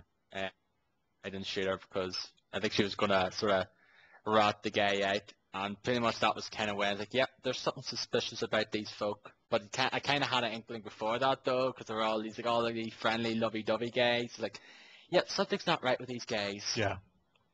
because they're in lovely form, like fences and things like that. I was like, oh, this is not right. And what's this here? Fucking sorry about this, folks. I'm just trying to find this fucking thing. Going Forget through all what your fucking hundreds of tweets. Yeah, yeah, pretty much now. per hour. So, yeah, pretty much fucking forget what I did. I think I think I finished it in let's see now. Oh, here we go. Okay, yeah, the next one was shot Jolene interrogation. Yeah. Like the first the first thing was chop David's leg off. Oh yeah, true. Yeah, I did true. that. Yeah. Yeah. I tried to hit the bird trap itself and then tried to hit the chain. Like, yep, Yeah, one okay, of them yeah. working. You did. Guy's leg Mhm. off. Okay. So it said you and 84% of players chopped his leg off. So I assumed the other choice was just basically to leave him. Even B. Leave Yeah. him. Probably. Yeah. For him to, get the zombies pretty much. Mhm. Yeah, and then he actually did turn out to be a zombie at the end, but it wasn't because he was bitten. We found out there was a virus, which Happens very pretty much quickly compared to the freaking show. basically the guy who was with him, I forget his name. I think it was Ken or no, was it? Forget the guy's name. The other guy was with him. Basically says that the virus about it is like it doesn't matter if you get bitten or not. If you die or something, if you don't get shot in the head, if you die, you're basically going to come back as he's going to back as a zombie. Yep. So pretty cool. Mhm. Next one is the one that you probably think would be an easy decision for me to make is that help kill Larry. Yeah. Because you find out, of course, that the guys, the St. John's brothers, Danny and what the fuck's the other guy's name? I don't remember at all. I don't know. I think it is. And the mother's Brenda, I believe. And you find out they're pretty much cannibals. Yeah. And basically, Guy Leaks basically stops them from eating the meat, and then you basically get stuck in this room, and Larry goes off on a rant again, rage, has a heart attack. Kenny basically says, "Let's kill him. He's gonna end. He's not gonna come back. He's not gonna survive. He's gonna come back as one of Gonna them." turn into a zombie. Yes, pretty much, and just basically put him out of his misery. And the daughter, I forget her name, basically he's trying to like resuscitate him. I didn't help kill Larry. I did. Oh, I you tried did? to say Oh, surprising. yes. surprised. I don't know what. I just want to try to save him. I don't know why he's a dickhead. He's an asshole, but just I sort of kind of did a 180. It's like, yeah, I'm just gonna Yeah. try to because I thought he thought it'd been all right though because he was pissed off at me, not giving any of his food. Mhm. And as well, and then he just had like a heart attack, and then tried to save. He's like, nope. And then basically, Kenny comes with one of those salt lick bricks or something, just basically smashes his head in. So it is the same thing. Okay. Yeah. So yeah. And basically, Kenny's a bit, annoyed with me now with that there and things like that, for not helping him out, and and the daughter's sort of a bit, and they're still going out tooth and nail as well. So they are, the daughter and Kenny. They kind of hate each other's guts. And the next one is the choice is if you kill both of the St. John brothers. I spared both of them. Mhm. So Oh, you did. You didn't kill either. I didn't kill either. I spared both of them. Okay. Well, they get killed Um, anyway, so.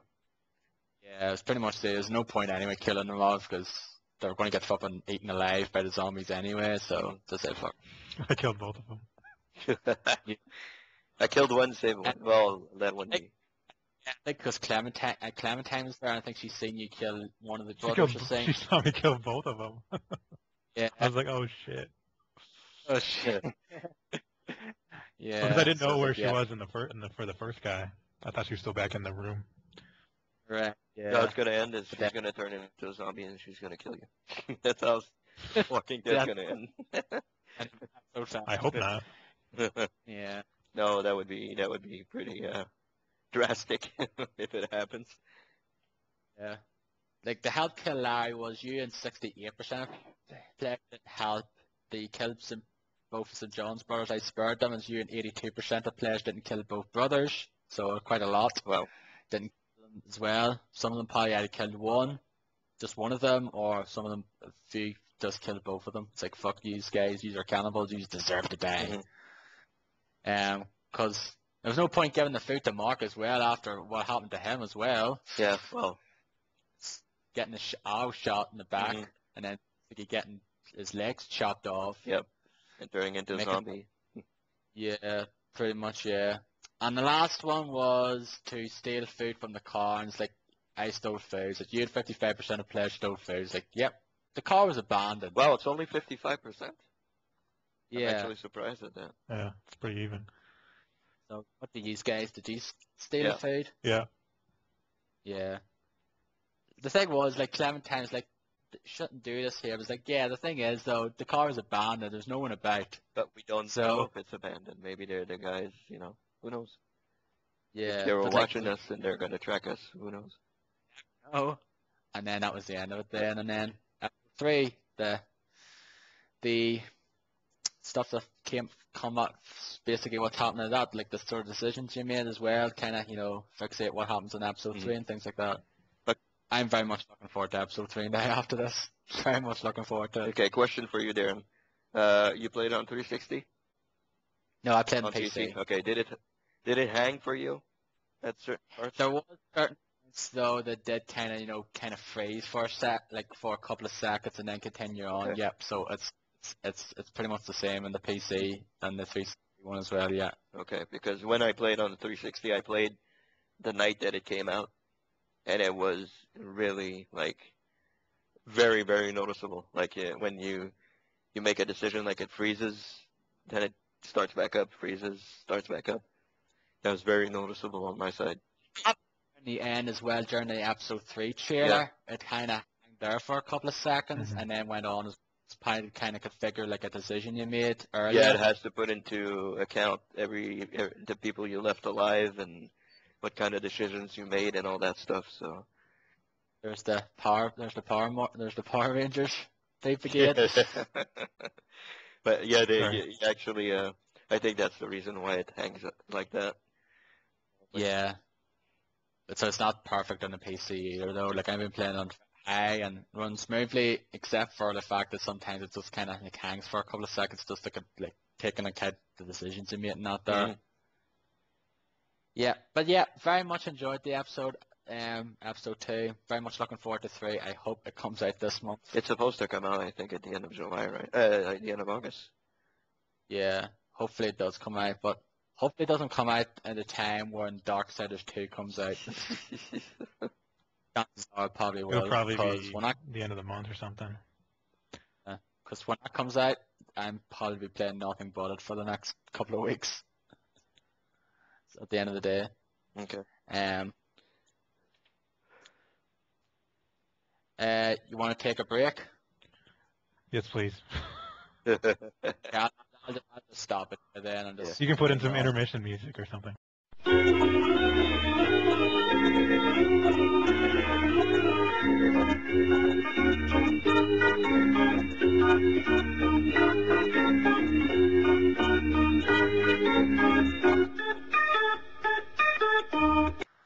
And that's pretty much all I've been playing, so it is. So, again, a lot of shit to play this week.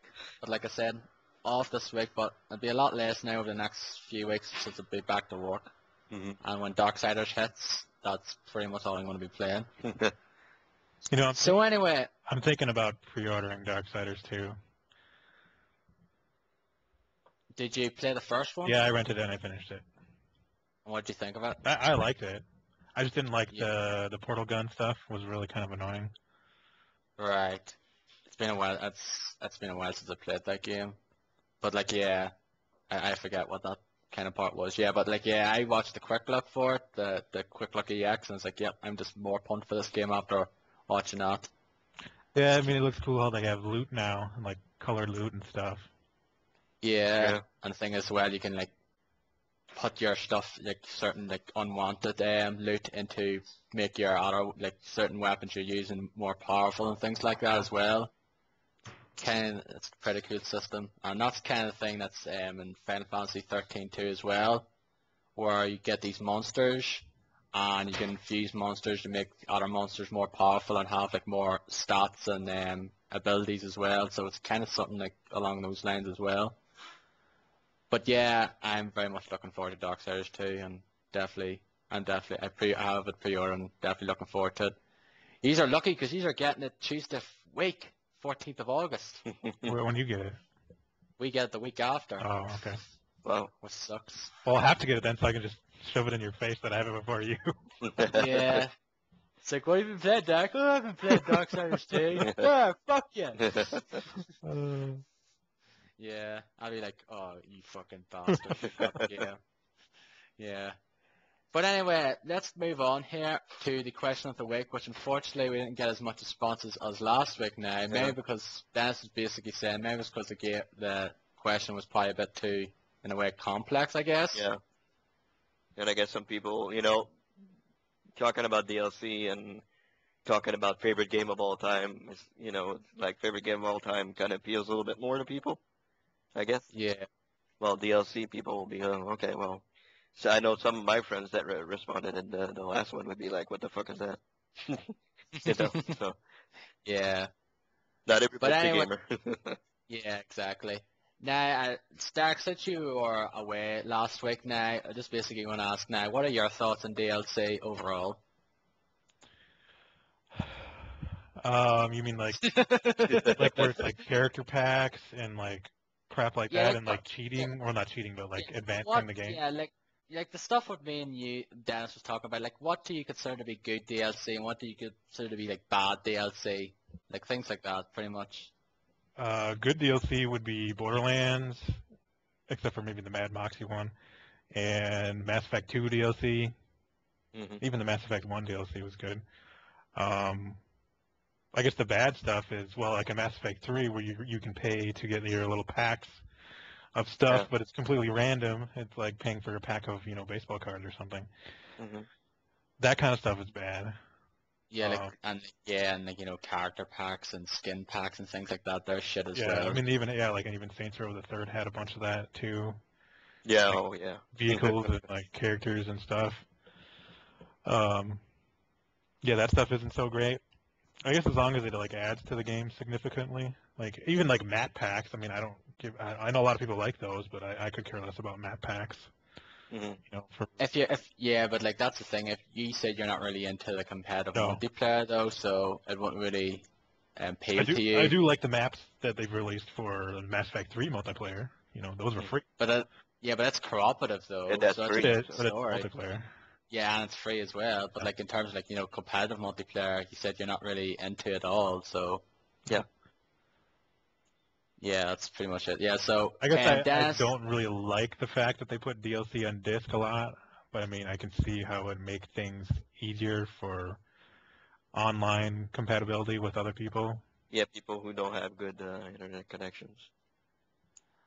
and So the thing is, sometimes you have to download certain compatibility updates as well in order to play with some people online as well. In order, Right. if someone has like a certain character that you don't have, you have to download this update as well hmm in order to like play, sort of see that character or like play with online with a person who has that character that you don't have and things like that as well, Well, which is kind of even had it in Burnout Paradise. Like if you didn't have all the car packs, you still had downloaded the update. So I could yeah. play with people online that did. Some of those updates were pretty big though. Like those updates ended up being like something like nearly gig Yep. and that there as well, Yeah. which is pretty big. yeah. It's been a long time since I played that game. Yeah. Great game. Awesome game. Uh, I'm not really a biggest fan of it as some people are. I think I kind of mentioned this before, but I like the game. But to me, Burnout 3 Takedowns is the definitive Burnout in my eyes. Mm-hmm. That's a great game also. Yeah, it's the one that I really love, Burnout 3 Takedown. So anyway, Dennis, Facebook, well, we got 2 responses there. Yeah, well, I got 2 people answered only, so it's not as big as last week, sadly, but, you know. So I guess one guy I used to work with, Louis Philippe, French-Canadian guy, answered free DLC, no problem, but when you have to pay more to play some more levels to a game, or for the new gun, I think this isn't a good thing. Money grabber, he said. So Yeah, I guess I pretty. pretty much agree with that. So Yeah, like that is a way of getting like I always, as I said, I don't mind if it's certain like if you're really into the game and you want to play more of the game, if it's like map packs or like extra levels or like expansions, like Skyrim or like Oblivion and things like that, mhm. all for it. But like I said, weapon packs, skin packs, like nothing that's gonna enhance the game for you whatsoever. Yeah. Couldn't care less. And as I said last week, when I mentioned when I used to play Unreal Tournament, when you would get on a server and you'd get in a game that you didn't have the map for, it would download it automatically, and you could play it. And didn't have to pay anything, and there you were in the game. You didn't have, to pay anything or whatever, and you could play on the map automatically. So Exactly. Exactly. anyway, and second answer, this probably is one of you guys' friends, James Alexander Jones. Okay. I don't know I don't him. know who he is. No? Okay. No. Okay. So, hi, James. I don't know if you listen to the podcast, but if the DLC for a game is free, I don't have a problem. Other than that, was the point? Okay. Probably what's the point of game companies making and us, the gamers, buying DLC for a game we bought out of our own money? So, yeah, I think pretty much sums up what we were talking about, Mm. right? So. Yeah, pretty much. So that's pretty much the thing. So yeah, thank you very much for the 2 responses nonetheless anyway, how little they may be, but it's nice to see we got responses nonetheless, but not as We'll much try as to make the question a little easier this week. I think the question will probably be in conjunction with the topic discussion that I just sort of decided to set up because a few people on my Twitter feed were going on about their conjuring up their favorite games of this generation. They were making top 10 lists. And I was talking to Mike, Dennis 8-Bit Warrior, Yes. about I was talking to him on Xbox Live there the other day, and sort of he was I conjured up my own list though, but the thing is, I don't think it'll be final. I was actually finding it hard to actually come up with a top 10 list. So it was, but I have a few games in mind anyway that I consider to be some of my favorite games of this generation now, and that's kind of what the topic is this week. So it is just because of the stuff that I've been seeing on Twitter now. So, what are your favorite games of this generation, Dennis? What do we consider this generation? What's the timeline? From 2005 to now, from when the 360 pretty much got launched. Oh God. Yeah. I have to think a little bit about that one, but off the top of my head, Fallout 3, I guess. Okay, I think Dennis. What caught about up there, handhelds? so. The handhelds count? In a way, I don't know really though, because some people would say no, but I think I can consider the DS and not their 3DS to be sort of this generation, because they're still going. I wouldn't Okay. really count the PSP, but in terms of like DS or 3DS, in a way, yes. So I would actually think Dennis got preoccupied there for a sec, so I'll ask the same question for you, Derek. What's some of your That's gonna take some time to gather a list. I can mention a few things. Skyrim, Borderlands, Burnout Paradise, Mass Effect 2.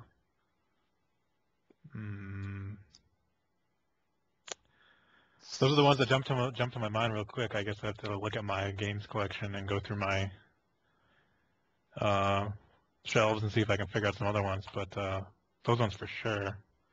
Yeah, like some of them ones would probably be kind of mindless. Like I like Skyrim as well. Like Skyrim would be one of my favorites as well. But um, I was saying this as well to Mike as well. The fact is, I do like Skyrim a lot. I love Skyrim. I played a lot of it though, but it's just something inside of me actually prefers Oblivion. And I think maybe the reason was because it was kind of my first entry, like really entry into the the Elder Scrolls series, and I really got into that game back when it came out. And there was nothing really else out around that time when it came out, and I got it with my 360 back in March 2006, and I pretty much played that game non-stop for a lot of months, and just really enjoyed exploring Cyrodiil and doing the different quest lines, like the Mages Guild, the Fighters Guild, the Dark Brotherhood, which was the best, and exploring the different cities, the Imperial City, Bravel, Coral, and some of those areas. Like some people didn't really like the Oblivion gates because they pretty much look the fucking same, and I can definitely agree in that situation now.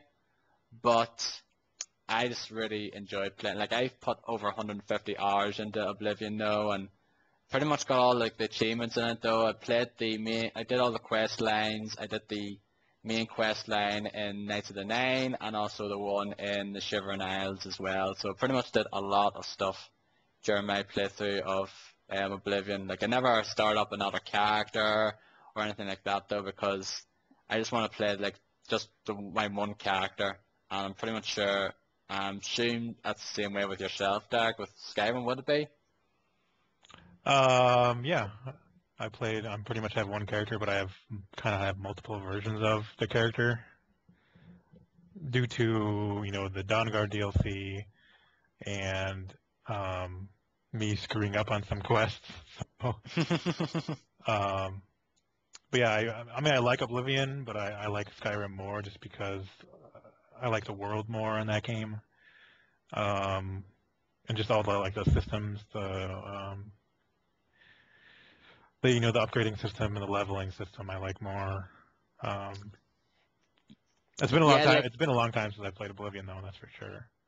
yeah, like Skyrim does improve pretty much a lot of things that Oblivion does. Like I do like the leveling system in Skyrim more as well, because in Oblivion all you had was like you had a certain number of major skills, and the only way to level up is to level up those major skills.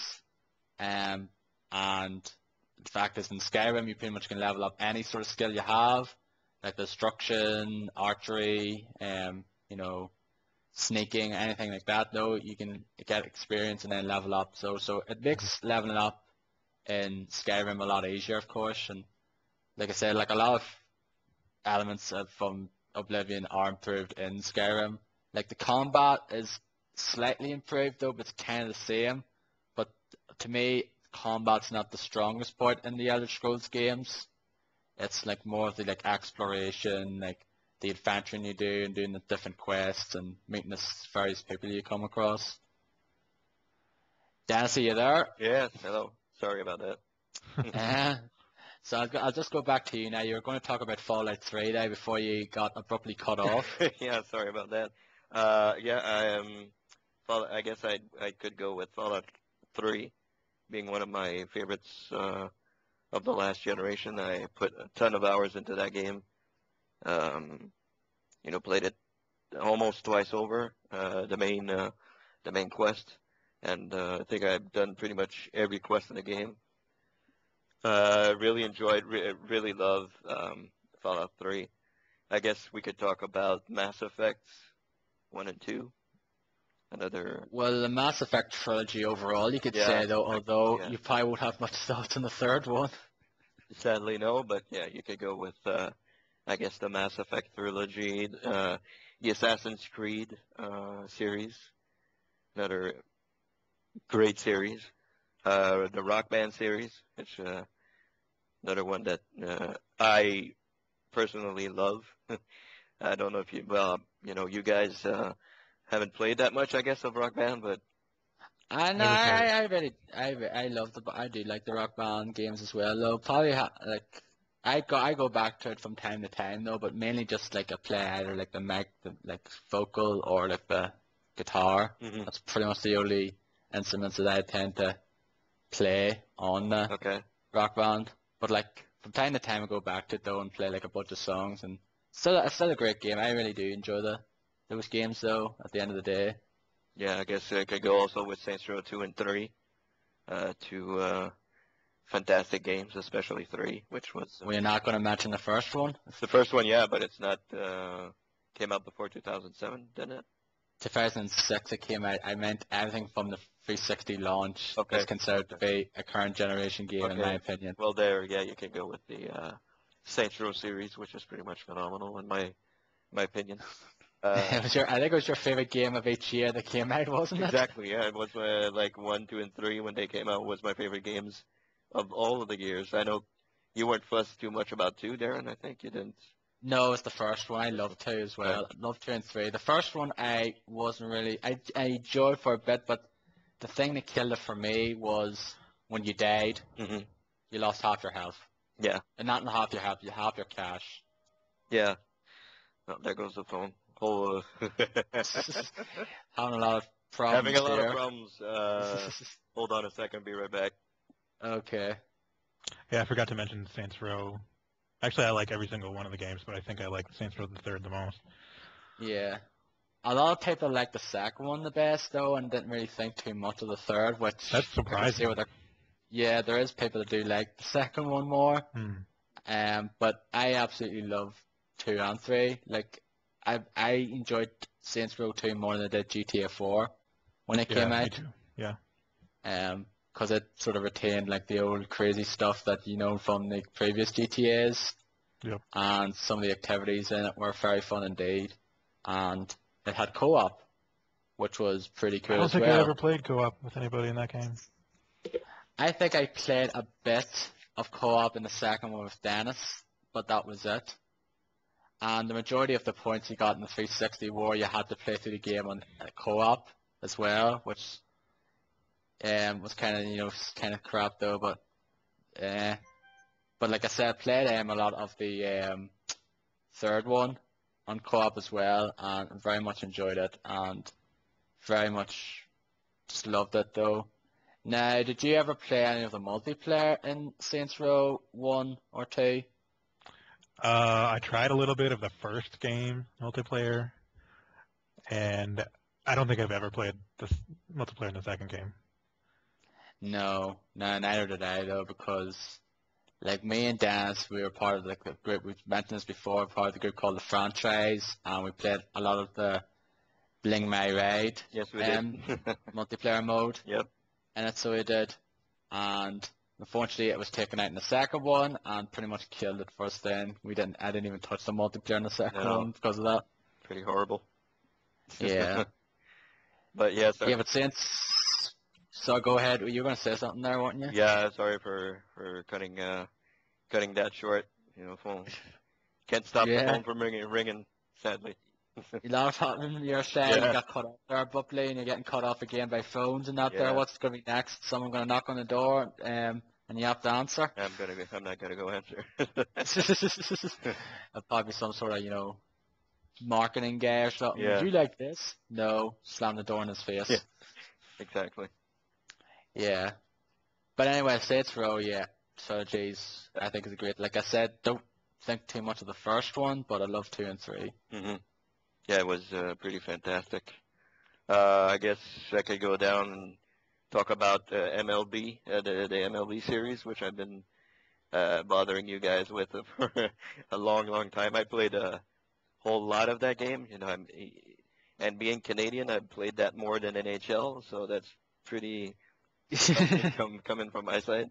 But You're not really a Canadian. You're actually American spy. yeah, American Spy. But yeah, the MLB series, very well made sports series. I absolutely love those games. Been playing it since I think '08 or '07, something like that, and very much enjoy those types of games. I just Uh, realized I forgot to mention Dead Space 1 and 2. yes, yeah. Yeah, but I have to, you can mention Dead Space though, because I haven't finished Dead Space 2 yet. Right. Yeah. So you can't talk about it. Well, I could, but Dead Space would be one I would consider to be a great game as well, and one of my like sort of favorites. It wouldn't probably be in my top 10 now, but I very much enjoyed It'd be it in at my the end of top the 10. day. Easy. Because yeah, but I really enjoyed it though. And like Resident Evil 5 came out like a few months later, Mm-hmm. and after playing Dead Space, kind of going back to that kind of style with the controls in it, he just basically said, yeah, Dead Space kind of perfected those controls in a way, Mm-hmm. and that survival horror and like other sort of third person shooters as well beforehand. Yeah. And playing Resident Evil 5 is like, no, this is kind of clunky. Yeah. Still kind of like Resident Evil 4. Yep. In a way. And you guys talked about Skyrim, of course. I tried playing Oblivion, didn't like it at all, didn't enjoy it at all, and I got Skyrim because everybody was talking about it. Oh, Skyrim. So I thought a quick look and said, oh, this looks actually much better than Oblivion was. So I'll give it a shot, and absolutely loved the game. Absolutely loved it. Put a lot of hours into it also. So very good game also. One of my favorites of the generation. Yeah, Skyrim's brilliant and all that there. Like I personally, I think Oblivion is still to this day my favorite game of this generation. Okay. Because the fact is, I just put load of hours. Said I already mentioned, there's over 150 hours into it though. Mm-hmm. But I consider but Skyrim does improve a lot of things. Oblivion did. Mm-hmm. But as I said, it's just. Did you ever finish Skyrim? Yes, I finished the main quest, and I finished the College of Winterhold quest and the Civil War quest line. Okay. And they're the only ones I've done. I haven't done You Dark. should do the Thieves Guild. I've done some of the Thieves Guild and a bit of the Dark Brotherhood, and I really need to get back into that fucking game. I really do. Seriously do. I don't know why I think one of the main reasons why I haven't played much of Skyrim than I did Oblivion is because there wasn't really much out when Oblivion came out. Mm-hmm. Like there wasn't really a whole lot of games that came out over the months afterwards, and therefore that's kind of the game I sort of just stuck with. Whereas Skyrim now, it came out and it pretty much came out in the fucking middle of a minefield of games. So it did, Uncharted, Batman, Zelda, Assassin's Creed, and games like that now. Yeah. All games I didn't play. Yeah. Some of That's them why I I've played played, Skyrim. some of them I've played, some of them I haven't now. But there's a few games that I have in I can say that are some of my favorite games, which I know either of you's never played or you's probably never actually have played whatsoever. One of them I have to say, definitely, is Dark Souls. Mm-hmm. You have never played Dark Souls. I No. don't think you have any desire to play Dark Souls. Not really. And unfortunately, I'm talking to the wrong audience here when I want to talk about Dark Souls. If there was a few people I know that played a lot of Dark Souls and love it, then I can talk to them easily for a couple of hours. But Dark Souls is a fantastic game. It's quite a difficult game, but it's one of those games that you just feel kind of relieved, and you just feel really joyous whenever you get past a certain difficult boss or a certain difficult area. And the online system in that game is one of the best online systems I've played in a game. It's pretty awesome. The fact is that someone can actually invade your world and kill you and take your souls, or you can invade someone else's world and find them and kill them and get their souls and fight them. And also you can co-op as well. Like if you put like a sign down on the ground and someone gets it there, that they could summon you into their world, or vice versa, and then you go through a different area and then fight a boss and like have help there. It's just a game I can endlessly talk about though, but it's definitely in my top 3 favorite games of this generation without doubt. Absolutely love Dark Souls. And this is coming from someone that didn't really play a whole lot of Demon Souls. But Demon Souls, I feel it's quite hard to go back to now. after playing Dark Souls. Um, any of you played Bayonetta? No. A little bit. Yes, that would be another one in my list that I would very much really enjoyed. It's probably one of my favorite action games of all time. Just over the top action. It's kind of a stupid, mundane, silly story, but you're not going to expect a award-winning story in these kind of games. But what shines is the gameplay, and this game has it in gallons. Just has absolutely great gameplay and just over the top crazy stuff that happens in it though.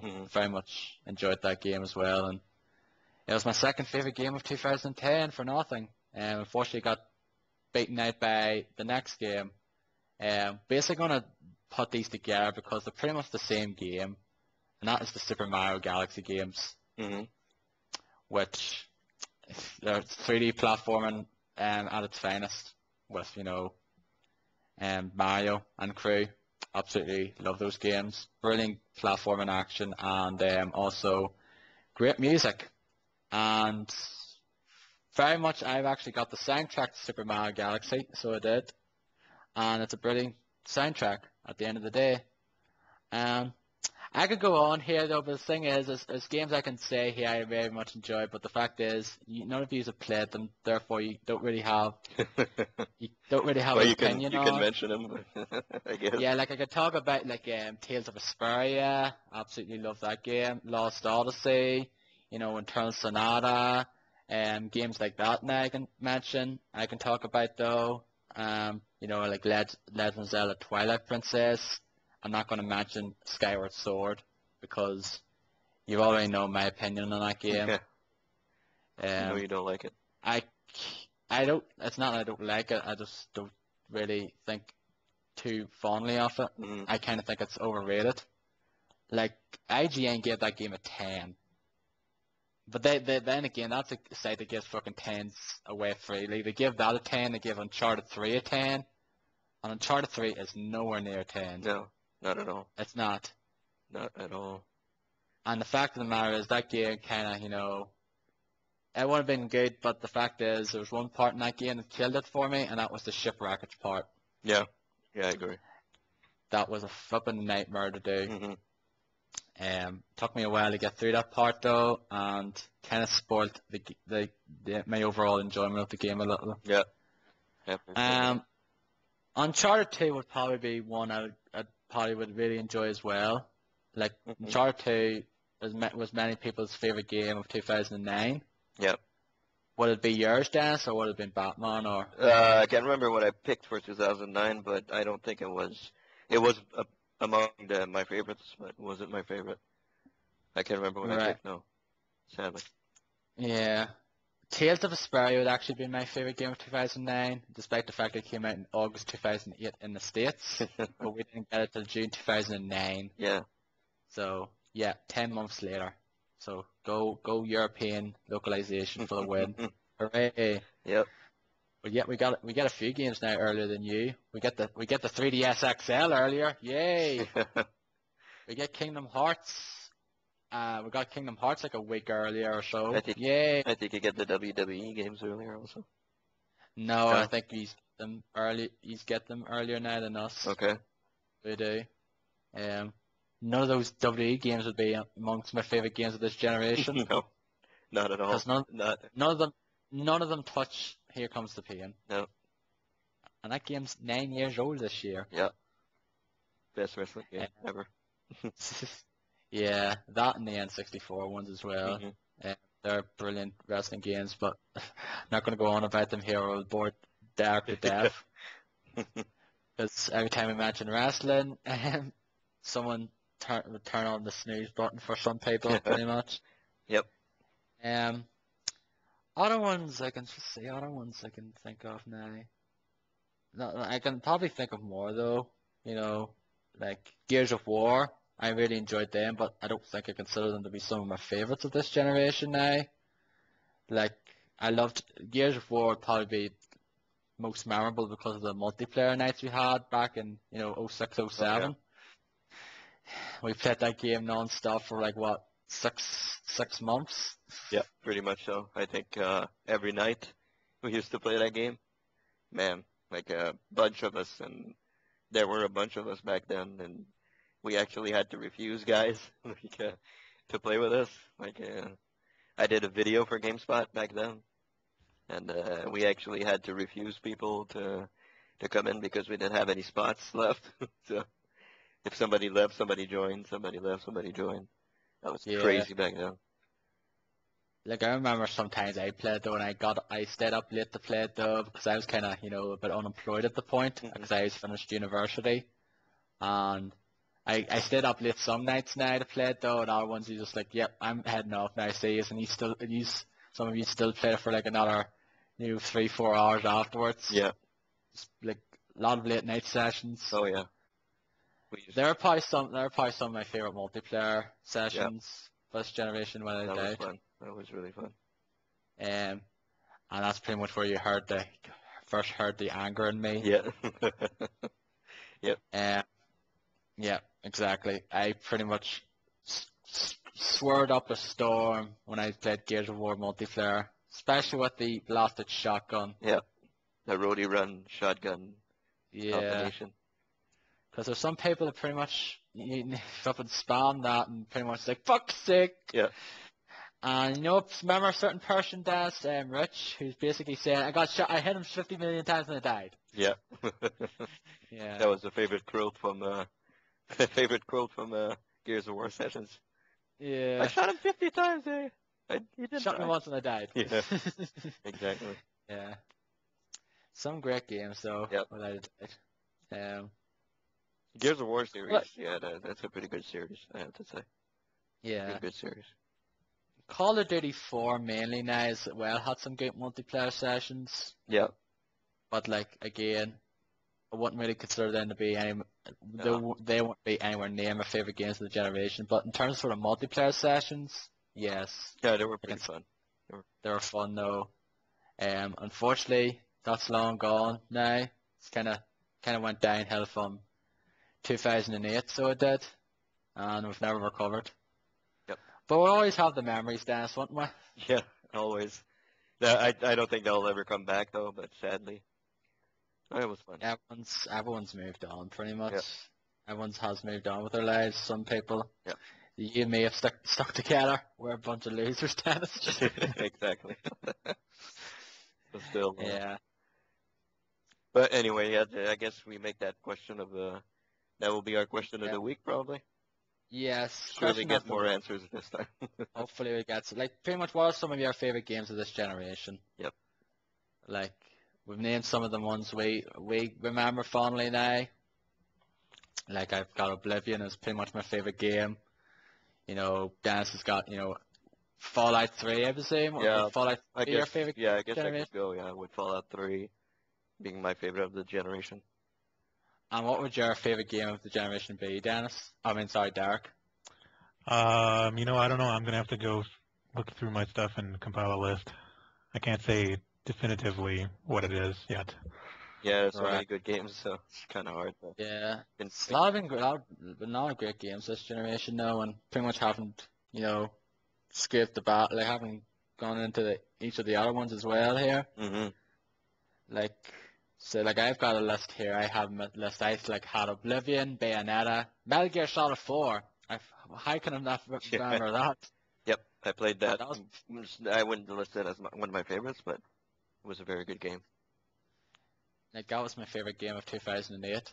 Like I actually got a PS3 with that game, Mhm.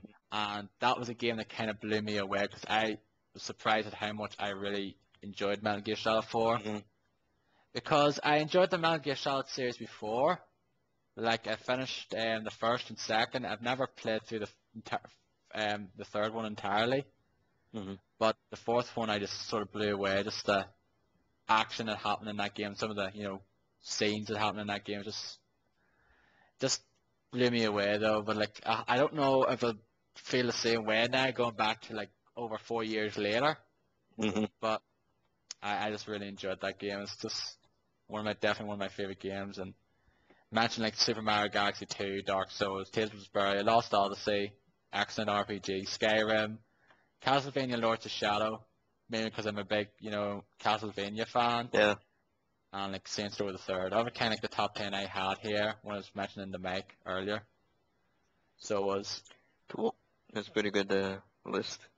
yeah, but I'll probably be different now, knowing me. But like, there's certain games in the handhelds I can mention as well, that like if you can say like that came out like since the start of the generation, like, Professional Layton series and games like that now on the DS, I very much enjoy as well. Yep.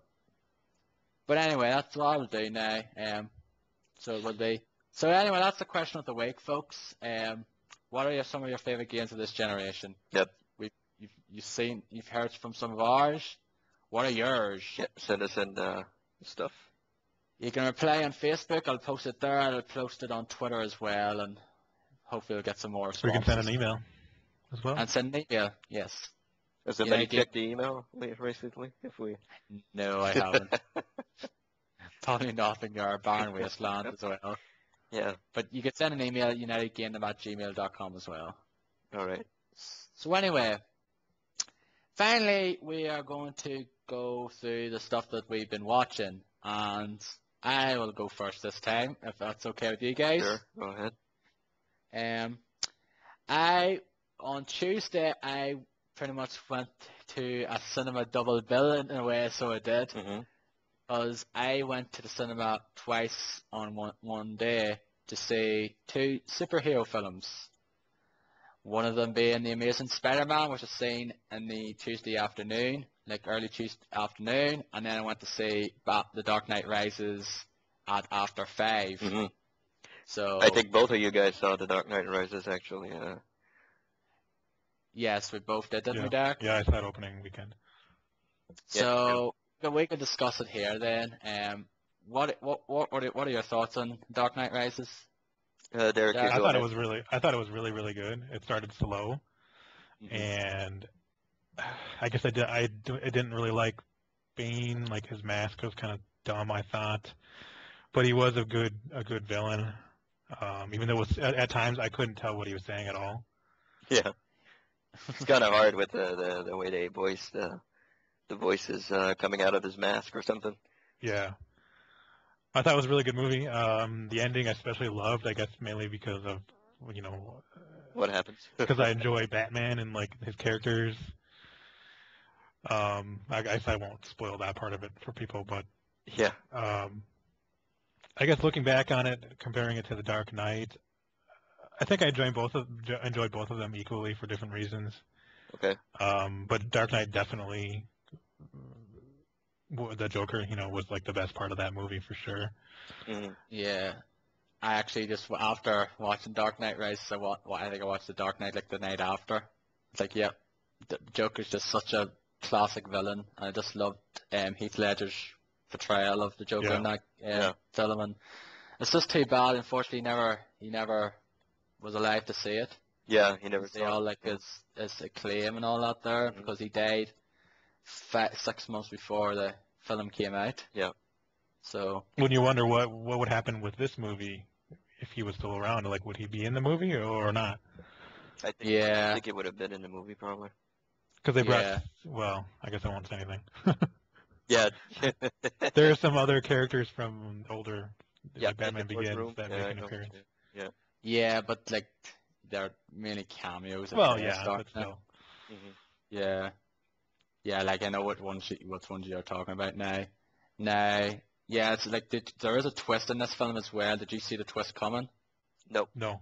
Actually, I have to say, I had no idea. No, I didn't. Yeah, I didn't. I just didn't expect it as well. Like when that part was happening, it's like, okay, here's a twist happening now. It's like, okay, and then it's going to say like, I am, and like, yeah, oh great, there's a twist. It's like, oh, jeez, bit of surprise there. Yeah. I think a few people did see it coming though, a mile away, but it was pretty interesting as well. But usually when you see films like, especially, it's just certain films though where you actually, especially when like the hero sleeps with someone, for example. Yeah, usually ends up being. They usually end up being that person is like actually not so good, Yeah. and back it's bad. They're actually an actual villain in disguise. So that's kind of a bit of a spoiler though. But if you've seen it though, you pretty much we spoiled it for you Well, now, yeah, unfortunately. did spoil it. Yeah, sorry about that, but I'm sure a lot of people have seen. I think pretty much everyone who's watched it's Well, if you probably haven't seen it, I don't anyway. think you have an idea of who we're talking about because Mm, I didn't even No, know but when you that. say the person he sleeps with, I mean that's pretty. yes, that's pretty much a given now, Yeah. Dennis. Well, Jeez, okay. I'm spoiling everything for everyone today. Fucking Mass Effect and jeez.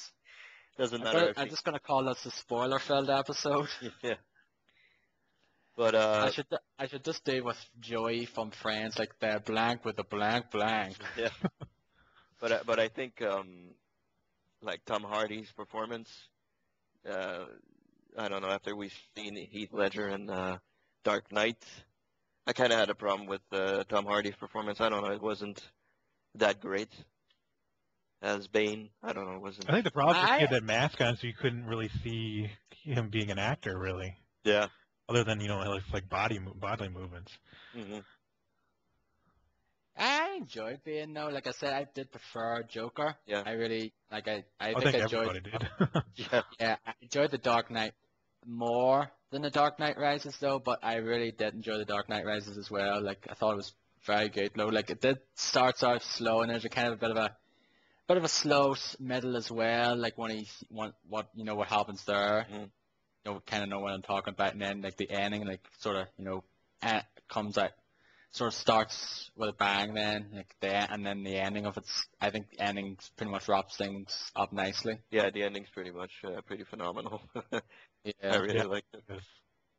it's pretty cool as well, and very much looking forward to seeing what. Well, with Christopher Nolan, I know he's producing the Man of Steel, Yeah. isn't he? Hmm. But I think I read online that they're actually going to again reboot Batman. Yeah, Because because I don't think they can't use this Batman in like Justice League like they want to. yeah, Like that movie, I mean they want to make the movie, but I don't think they can use this version of Batman. yeah, Justice League is coming out next year, right? I think I saw. They haven't even started filming it. I don't think. Nah, that'll probably 2014, probably at the earliest. Yeah. Then it's not. It's probably in pre-production or like concept stuff at this Well, the moment. problem is they don't have. I mean, like with Marvel, they have individual movies for every character in the Avengers, except for Black Widow. But Hmm. for DC, they don't really have any movies if they're not going to use this Batman, and who knows what they're going to do with this Man of Steel with Superman. Yes, yeah. And like Green Lantern didn't. I know like it's on Justice League though, but like Green Lantern as well. I mean, I Didn't really suppose they do. probably could put him in there, but that movie didn't do very well. Yeah. Yeah. So And I think there's a Wonder Woman movie coming out also. I don't know anymore. yeah, there was a Wonder Woman series that came up like a few years ago, but it didn't go anywhere I really. think that Yeah, was canned. they filmed the Yeah. pilot and then it was canceled. Yeah. Yeah. Okay. So this basically goes to show how more popular in a way Marvel is compared to DC. Oh yeah. I think the problem is they just don't know how to handle their properties. It's not. Yeah, I agree. If you ask people people are going to know who Batman and Superman are more than anybody else, Of course. more than Captain America or Iron Man, and then before all these Marvel movies, people knew who Batman and Superman were, but they didn't know who Iron Man was necessarily, or Thor, or Captain America. I mean, they might have, but Yeah. It wasn't Batman and really- Superman are like the most popular comic book characters like ever. That's for sure. Yeah. Yeah, Yeah. exactly. And they just Like- haven't really handled them well. That's the problem. But the problem with DC is they have Batman, Superman, and the rest.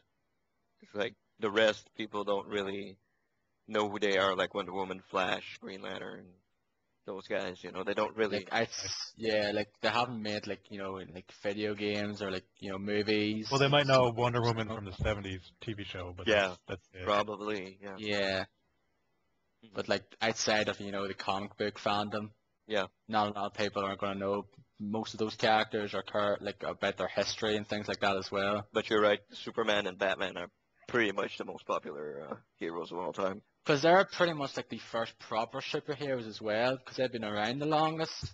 Yeah. as well, which is kind of as Yeah, I think like 40s. Superman, I think it was the 30s. Batman was like 30s, 40s. Mm. So they've been like the longest around as well. So that's a reason as well why a lot of people know them more than any other superhero Yeah, because and they've been around the it longest. wasn't Superman and Batman at first. It was like Superman was in Action Comics and Batman was in Detective Comics or something. Yes, exactly. And then like Marvel came like in the 60s, I think it was. Mhm. Yeah. So Yeah, but anyway, yeah, what did you guys think of the Man of Steel teaser trailer thing? we never got it in our Oh, cinema you now, did but I get it? seen it on I seen it Oh. online now. That's kind of weird that you didn't get it because it's kind of linked to, Dark Knight. So, But we don't get some of the trailers that you get though. okay. But like, yeah, I went to see both Dark Knight Rises and Amazing Spider-Man, and there was one trailer that was shown in both of the screenings, and that was Resident Evil Retribution. Oh God, really? Okay. Yeah. I haven't seen that trailer. That was a stupid fucking trailer as well, because it started off. I thought it was like, is this an ad or something? Because it's like this sort of thing is showing these different application devices. Like, Oh yeah, I saw that. Yeah. yeah, I'm thing, and this is my world. And then it's like, it shows you like the globe, and it like spins around, and it shows like the globe and ruins there, and it's like, and then you fucking see like Mila Jovovich, Alice is like, I am Alice, and this is my world. Like, oh my god, there's another fucking Resident Evil baby. Are you kidding me? And I saw that trailer during Men in Black 3, actually, when I went Huh. to see that. I haven't seen it. I'll go see the movie though, because I really like. I like those movies, even though they're not anything like the games. Yeah, I know. I watched the fourth one on Sky a while back. I like was watching it and like I thought that film was fucking god awful. Like it. I watched the first one like years ago and I thought it was pretty decent though. But I watched some of the third one and I watched like the fourth one there like a while back and I just thought it was pretty crap because like nothing happens. It's just like boring as fuck. I never seen any of the Resident Evil games, Resident Evil movies. Really? Wow. I never watched any of them. I've seen all of them. But you're not into the series, so like Yeah, the first one you I'm not a played was fan. 5. So The first one you played is 5? Holy shit. Okay. Yep. Then I can see why you'd never want to watch the movies. Well, they don't have anything to do with the games at all. I mean, Yeah, I know. there's Yeah, some similarities, but not really. yeah, I've worked with a huge Resident Evil fanboy at the office. He's played every game, even the last one that came out, the Raccoon City one. He's played every Resident Evil game, and he absolutely hates the movies. Well, It's crap. the problem that's is kind you of got to sick. get you got to get past that. You got to realize that they're not going to be like the games, and then you can enjoy them. Yeah. That's kind of same way with Dark with the Transformers. He Yeah. loves like the original Transformers Yeah. series, but he hates the Michael Bay ones. Transformers. Yeah. Yeah.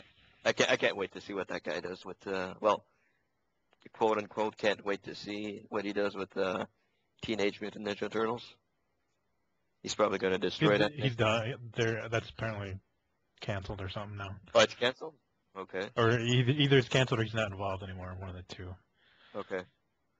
Yeah, because he was going to make them like aliens or something, which is going to be. Yeah, stupid. rename it Ninja Turtles or something. I don't know if he was renaming it, but he was going to make them aliens, not mutants.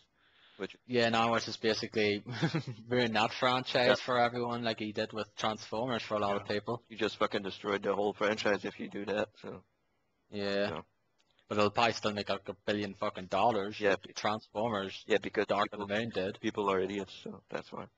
I'd say that. So what'd you think of The Amazing Spider-Man?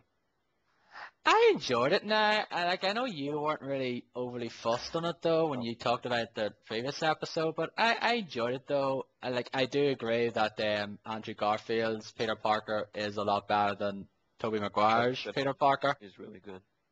Yeah, and I enjoyed that stuff though. I don't know. I did enjoy it though, but I don't know. I just probably just didn't really think too much of the villain, like BC fans Kurt Connors. Mhm.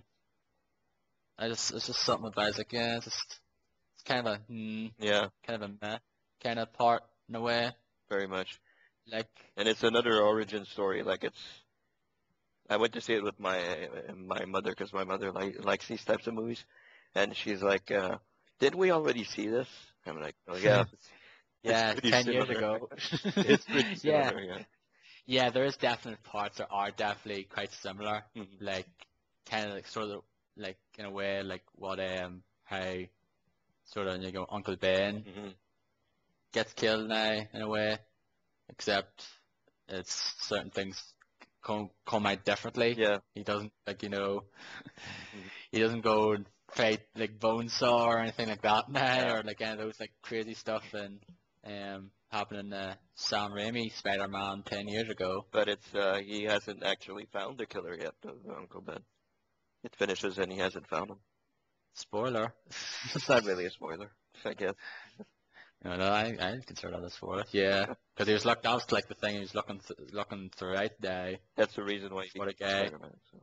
Yeah, Mhm. but yeah, I enjoyed it. I enjoyed it now. I don't know. I think I probably like the actual Spider-Man, the Sam Raimi Spider-Man more, like the origin in it. I just like the film it maybe because I just like William Dafoe's Green Goblin. Yeah. I don't know why. I just love his Green Goblin. Just love the voice he put on and out there, and it's kind of like a psychotic. The heart. Mhm. I don't know. I just loved his portrayal. I think Um, we should see the Hobgoblin in the second one probably. But mm, have to wait and see what happens. Because in the comic yeah, books, I think Hobgoblin kills Gwen Stacy. So actually have to right. wait until. Well, actually, we have to wait until see what happens. But we skipped ahead. We didn't talk about the Man of Steel trailer. You didn't. Well, you saw it online, Well, I guess. I seen online, and I basically talked about it, like the fact is that it took the music from Fellowship of the Ring, Yeah. the teaser trailer. Hmm. That's kind of what my thoughts were on it, though. Are you guys anticipating this movie? Not really. Look, I'm not really into Superman. No, I haven't seen any of the other Superman films. What about you, Derek? Yeah, I'm looking forward to it. Although the teaser trailer, which was before Dark Knight Rises when I saw it, Yeah, me too. um, the whole like, oh, he's fishing and stuff is just kind of weird, and he's got a beard. It's a little different. But there Yeah. actually is another trailer that was leaked online somehow, and I saw it. I don't know if you guys have seen it. Yeah, I saw that I one as haven't seen well. It's it. much Yeah, longer. It's it's like actually an extent. way better than that teaser trailer. Because actually makes you understand. This is what it is. Because that teaser trailer is like you said, like what the heck is this till the end? Yeah. Like, oh right, it's the Man of Steel. I was like, what is this thing? I was wondering. I saw Christopher Nolan and all that, and I said, yeah, I had like an idea. I knew who was doing the movie, but then when I saw like the kid puts his fists on his hips like a Superman, I said, ah, there you go. That's what it is. Yeah. But you have to link me to that trailer, Derek. I haven't seen it. Well, when I saw it, it was taken down. So somebody in the comments on the website I saw put it up like a direct download link. So I downloaded it. I don't know if it's still available or not. Okay. Might have to do some searching. Yeah, Scraping. I Yeah. guess. Because I think Derek linked it or something on Twitter or something, or someone linked it on Twitter and I found it there, Mhm. so I watched it there, so I did. And actually, that's Henry Cavill, isn't it? The Superman Yeah, guy. He's Henry Cavill. actually, Yeah. yeah, Henry Cavill. He's actually in another film I watched, which I'll talk about in a few moments' time, unless we're done here. Yeah.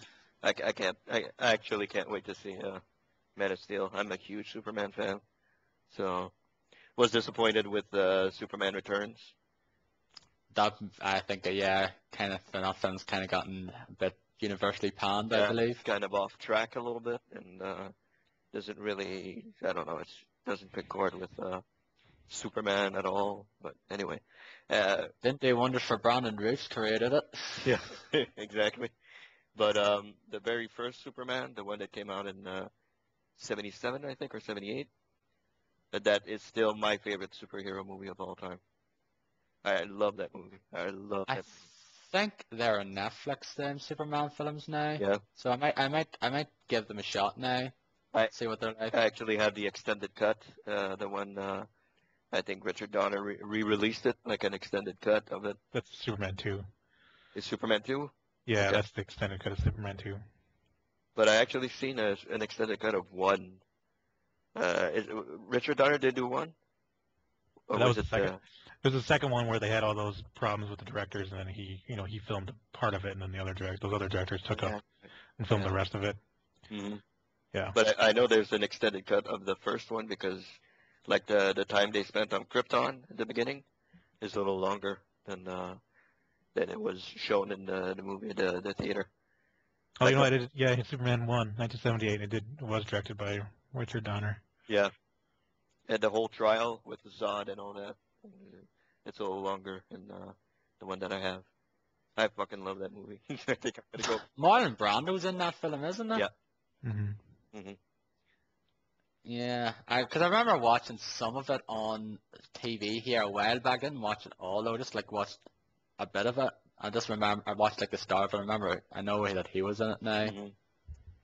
And Jor-El's going to be played by what's his face? And Russell Crowe, is it? yeah. I thought Kevin Costner was in it. The new one. No, Mm, no, but I know I've heard that a while back that Russell Crowe was playing Jor-El. Yeah, I know I that think now. Costner plays his father on Earth. I think Henry. Yeah, I He think plays that's it. Jonathan Kent. Okay. Yeah, I can't Russell wait. Crowe, Jor-El. Yeah. Yeah, can't wait to see what they do with it. Actually, that's out next summer, isn't yeah. it?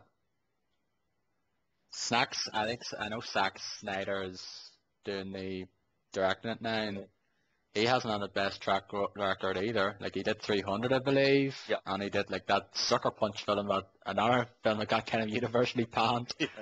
Yeah, that movie sucks. 300 phenomenal. I never seen it. I never seen it. I'm Don't interested see in it. seeing it now. I want to see it though, but Yeah, Don't it was see it. universally blasted. But he did 300. He did Watchmen. which Watchmen. Yeah, I think that movie was great. I actually I've Watchmen now, but I've still yet to watch it. Some people didn't like it, but I think it was a great I movie. don't like how they changed the ending from the comics, but it's a good movie. Yeah, Aside from that. I've got it on DVD. I have to watch it sometime. very good movie. Yeah. Okay, go on, Darren, I guess. Yeah. Jeez. What about talking about superhero movies here? Yeah. Actually, I just want to know what is your favorite superhero film, Derek? Since Dan said his. I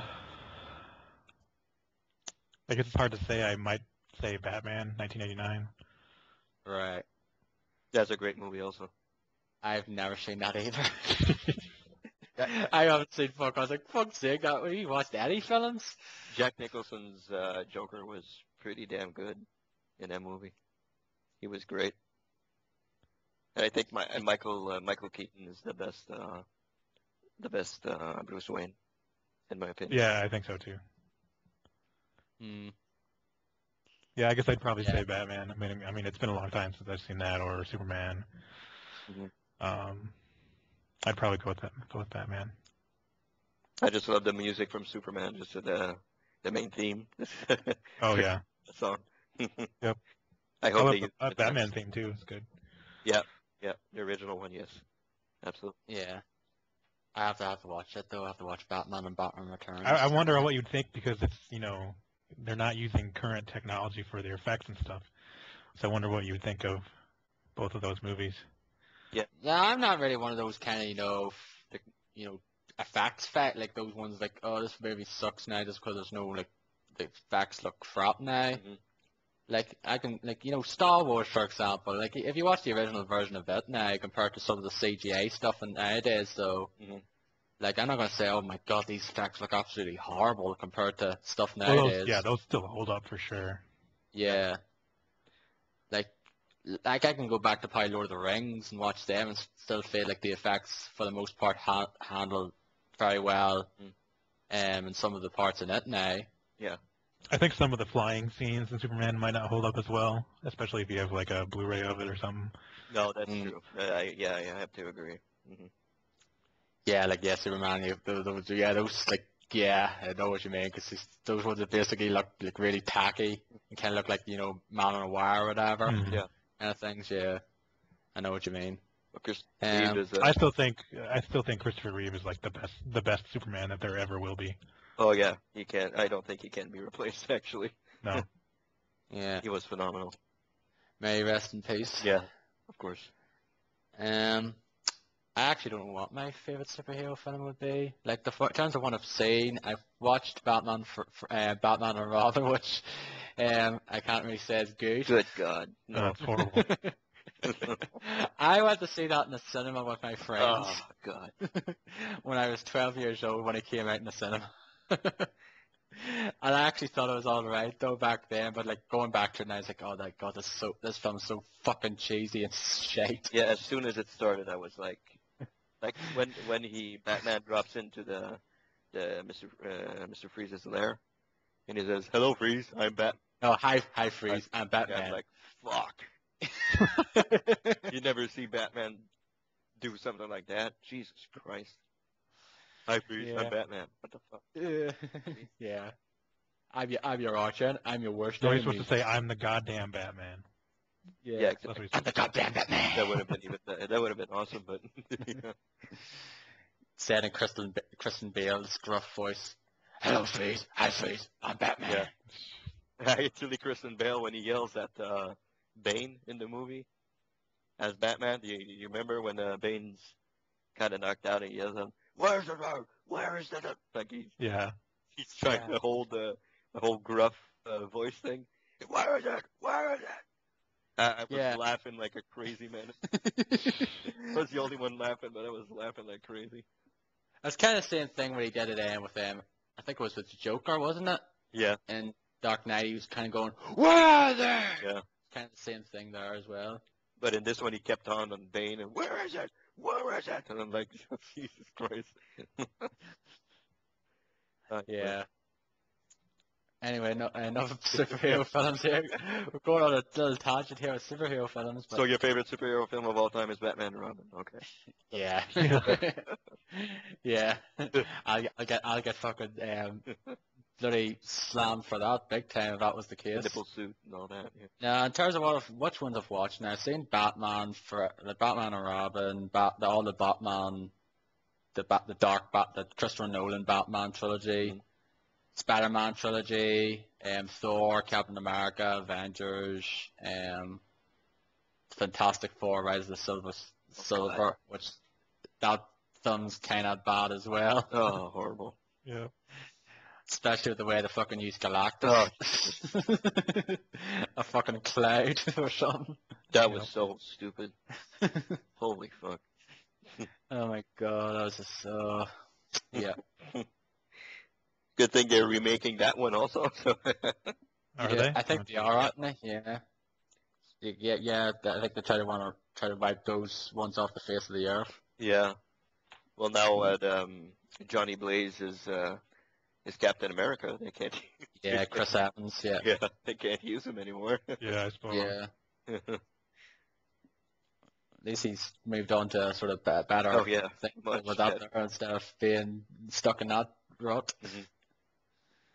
Have you seen the X-Men movies? Yeah, I've seen all the X-Men films as well. X-Men 2 is awesome. X-Men 2 Yeah, is phenomenal. It is. It's awesome. I don't know. I'm actually akin. I may have to watch it again though, but I didn't really think too much of that one when I first seen it. Like I enjoyed it now, but I don't get why people love this film. It was great. It was really good. I actually have to watch it again now, but I like First Class a lot. Oh I yeah, really like. that was awesome. But like I can't really think of a favorite one at the moment now. Like probably Avengers at the moment though, because I really enjoyed it when I'd seen it. That's not a But- choice. Yeah, but I'll wait and see if the geese have ones. But I've never seen any of those old ones, like the Superman and the old Batman films, though, which I should. Just watch Superman 1 and 2. Don't watch the rest. Yeah, I heard the third and fourth ones are I kind of pretty like the bad. third one. You I do? like Richard Pryor. Oh yeah, Richard Pryor's all right, but the whole story is kind of dumb. Yeah. Well, the fourth one is really bad. Fourth one is Mm. fucking horrible. Mm. The Batman and Robin of the Superman movies. Yeah. Just like X-Men, Origins, Wolverines, the Batman and Robin of the X-Men. No, I would I'd actually say X-Men. I actually enjoyed X-Men 3 is shit. I like X-Men Last Stand. Really? Oh, Yeah, God. I like that. Right. Dark Stand Oh, inside. God. Really? Yeah. I'm the I like Juggernaut, that. bitch! Or something like that. Fuck. I'm the Juggernaut. I'm Billy Jones. Yeah, that was. Yeah. Oh God, Jesus Christ! I actually watched Wolverine, Origins Wolverine when I was on vacation in New Jersey. I actually watched it on TV. It's not a bad movie after all. It's not bad. I don't mind it. I think it's all right. Now, I think the game's better. If I like the Yeah, game, it is. the game's Yeah, pretty apparently the game's really good. great. It is. Yeah, They fucked up Deadpool, but hey, Yeah, yeah. this was dumb as hell. fucked up, dumb. Ryan They're gonna have to Reynolds. I suppose they're gonna be rebooting Deadpool with that movie they're making with Ryan Reynolds. Mhm. They're gonna have to change it somehow. Oh yeah, speaking of Ryan Reynolds, I watched a bit of Blade Trinity last night as well. And I fucking hated his character in that Yeah, there. that movie's dumb. I wish he fucking died. But Mhm. he was. I went to see it on the cinema with my brother when it came out, and I was like, I wish this guy. I fucking hated his character in it. Isn't Kevin Nash in that movie? No, Triple H. Triple H. Oh, Yeah. it's Triple H. Okay. Yeah, Oh. he's one of he's one like vampire guys, and the guys in Prison Break as well. It's like the villain, like Yeah. Dracula as well. Dominic Purcell. Yep. I've seen the Blade films as well. They're kind of superhero in a way. They're Marvel. Yep. So Blaze Marvel. Mhm. anyway, moving on. Jeez, we've gone for the last 15 minutes on superhero stuff. That's cool though. Yeah. Anyway, moving on now. Speaking of like Henry Cavill, I watched a film last night on Netflix which he's in is Immortals. And have you seen this film? No, is that good? I kind of want No, to I watch. got Netflix and I returned it without watching it. Yeah, I watched it on Netflix streaming because I watched it on the 360 with the US one. Go DNS. Yeah. Yeah. Is it good? It was decent enough now. Like he's in it. Mickey Rourke's Hyperion, where she's like the villain in it now. Mhm. It's like basically he's Theseus, Henry Cavill. Something like Clash of the Titans now. Yeah. Um, Is that Zack Snyder? Immortals? No, no, he didn't make it, right? Okay. no, I don't think he did. I don't know. No. Forget. I don't think- Director, some guy I never heard of. Okay. It's a pretty decent film now. Basically it's about well Theseus, the one who's in Clash of the Titans, but like a sort of different storyline, and basically he's kind of put in charge in a way to stop Hyperion releasing the Titans, Mhm. but with this weapon called the Emperor's Bow. But you know the Titans, like it's sort of like God of War, these big creatures, like Yeah. and all that there. But no, they're like these fucking ravaged soldiers or whatever, stuck in this big cage. That's pretty much what the Titans are in this film. Is there a It's Kraken kinda- in this movie? Is Is what? there a Kraken in this movie? No. No. Okay. So it's not like Not like that. Clash of It's not like Clash of Titans or it's basically like still like Greek mythology now. Like there's like the gods like Zeus and Athena and that there now, but it's not like those films now. You see like mythical creatures, like Medusa and those ones now. Yeah. It was decent enough now. I'd probably check it out though, but I wouldn't say it was brilliant. Okay. It was decent enough now. So I watched The Dark Knight as well, like the night after, like I mentioned before. I really enjoy that. Still Yeah. love that film though. Still brilliant though. Heath Ledger, awesome. I'm so serious. Yeah, yeah. And finally, I watched the film on Netflix as well, even though I already have it on DVD. But again, convenience. Mhm. Capote. I don't forget if you've ever seen this, have you? I've heard of it, but I haven't seen it. It's basically kind of in a way, like a kind of biopic of Truman Capote, well, the years from like 1959 or so to like 1960. It's like kind of, it chronicles the sort of events that happened with the book he was written. It's called In Cold Blood. It's because of these killings that happened in Kansas. This family got killed, and sort of chronicles his sort of events from that there and what he wants to write a book about in that there and chronicles that timeline. So it is, and Philip Seymour Hoffman's in it, Mhm. who is in a certain movie called Boogie Nights. Yeah. And he's also in Mission Impossible. 3. And what else was he in? He was in The Boat That Rocked, which is a film I really, really like. Mhm. It is, and a few other ones as well. I really like that because I seen it in the cinema in Edinburgh when I was in university and enjoyed it there, and got in a DVD like a while later. Mhm.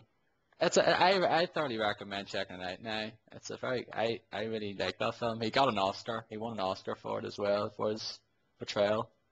It's very good. And that's all I've been watching. Jeez, that went way too fucking long. Yeah. It's like tangent. Going for Derek next because I don't have a whole lot to talk about in this category. Yeah, I actually haven't. I'd like to hear what he thinks about the rise and fall of WCW here. So go ahead, Derek.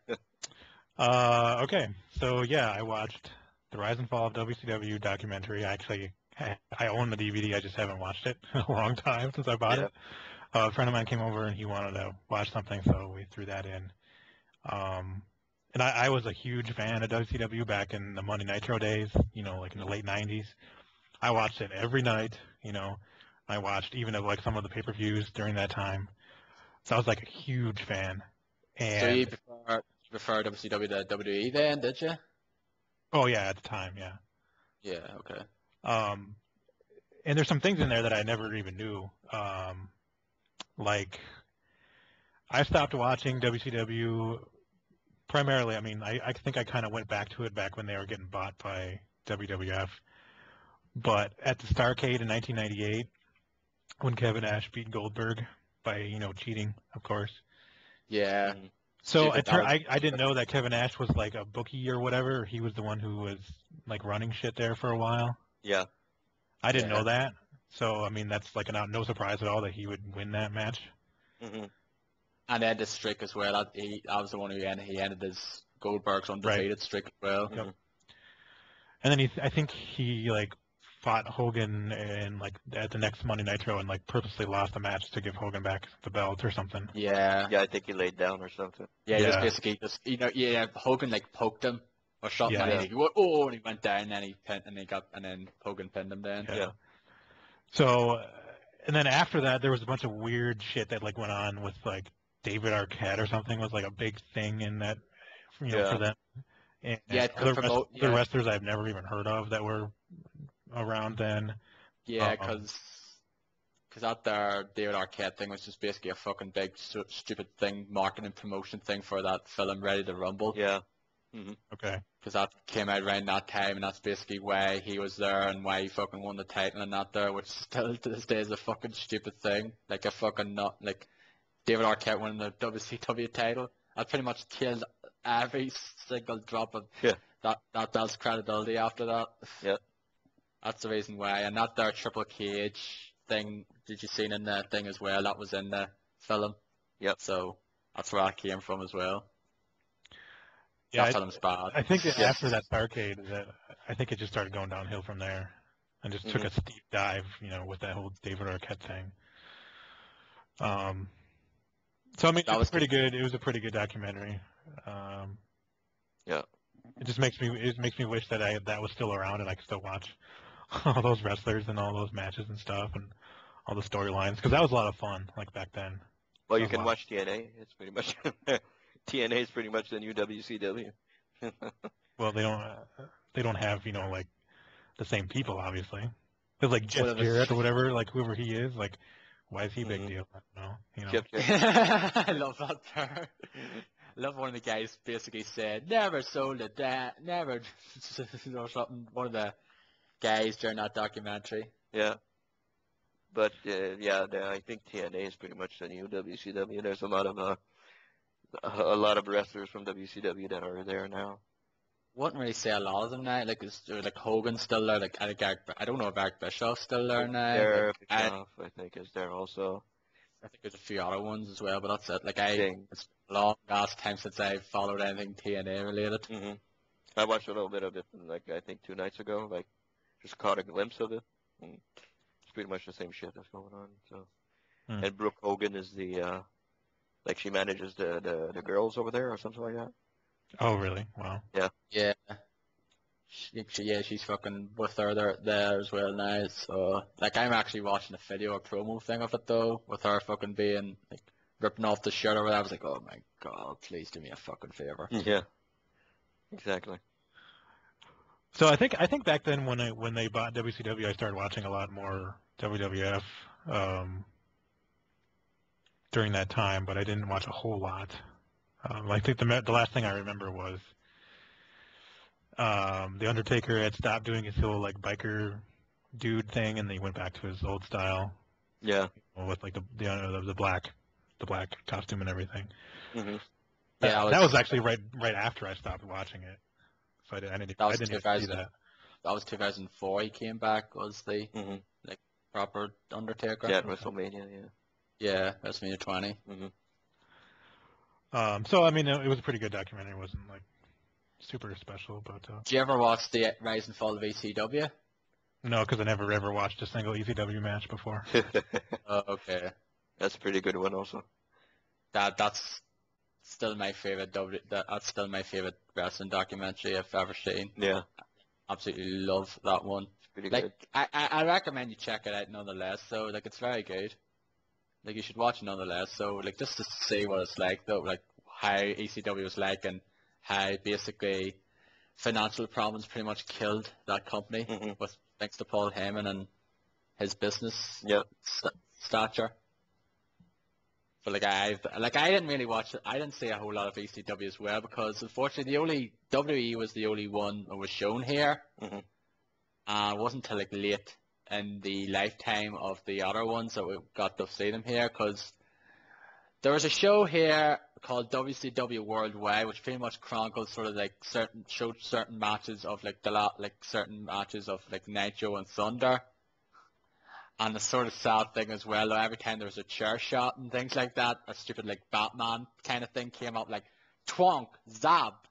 Yeah. Like that's What? kind of stupid. Yeah. Jesus. Like a big fucking graphic, like, bam! Like out there, something you see like from Batman. Were they trying to censor it, or is that what they were doing? Yeah, because I think it was on like 7 o'clock Yeah.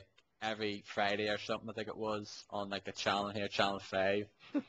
And then we did get Nitro on another channel like the last year. I think it was like 2000 then. Mhm.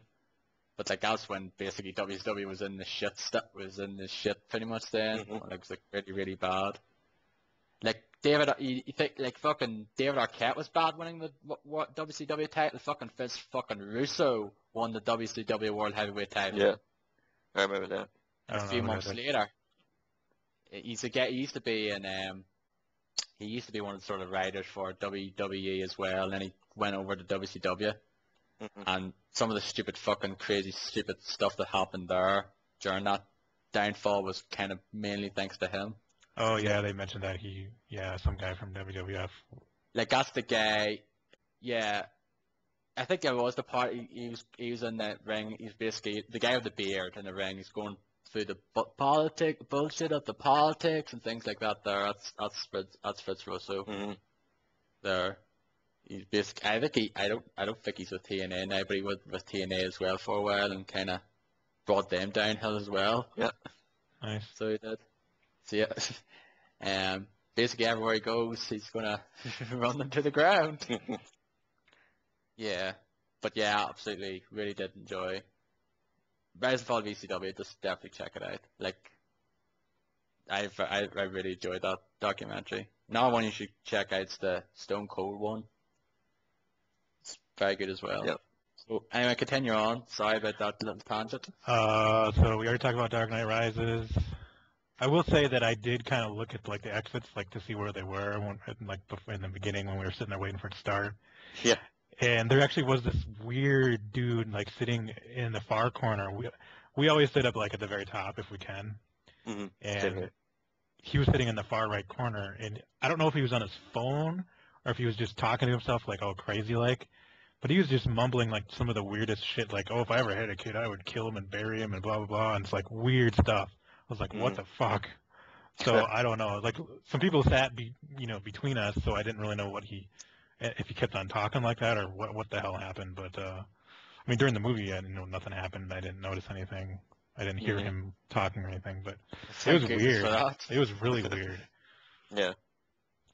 That was kind of And even like unbelievable. even during the movie, during some of the shootout scenes, it was kind of like unnerving a little bit. Mhm. So I don't know.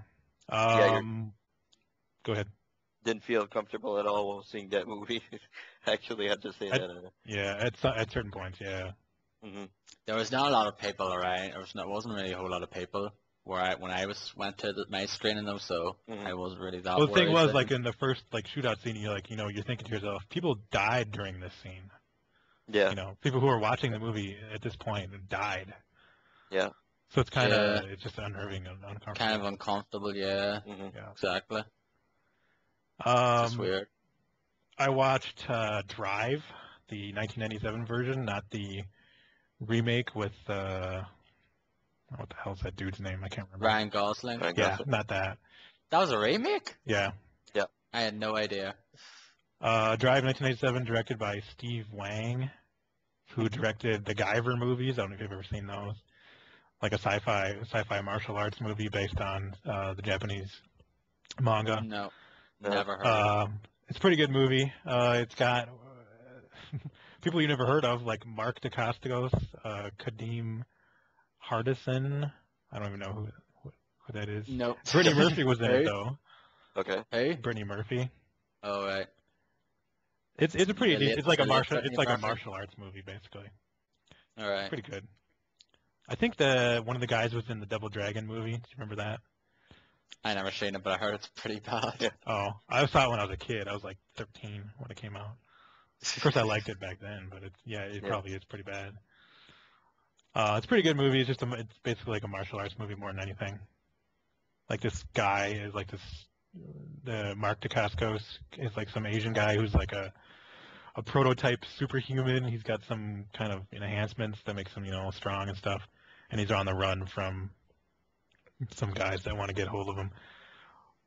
And then, he runs into some dude at some bar, and they end up, running away in his car, and he has to drive him across the country to, find his the safe haven that's in LA and stuff. And it's basically just like a martial arts movie. The story isn't, all that fantastic or anything, but it's okay.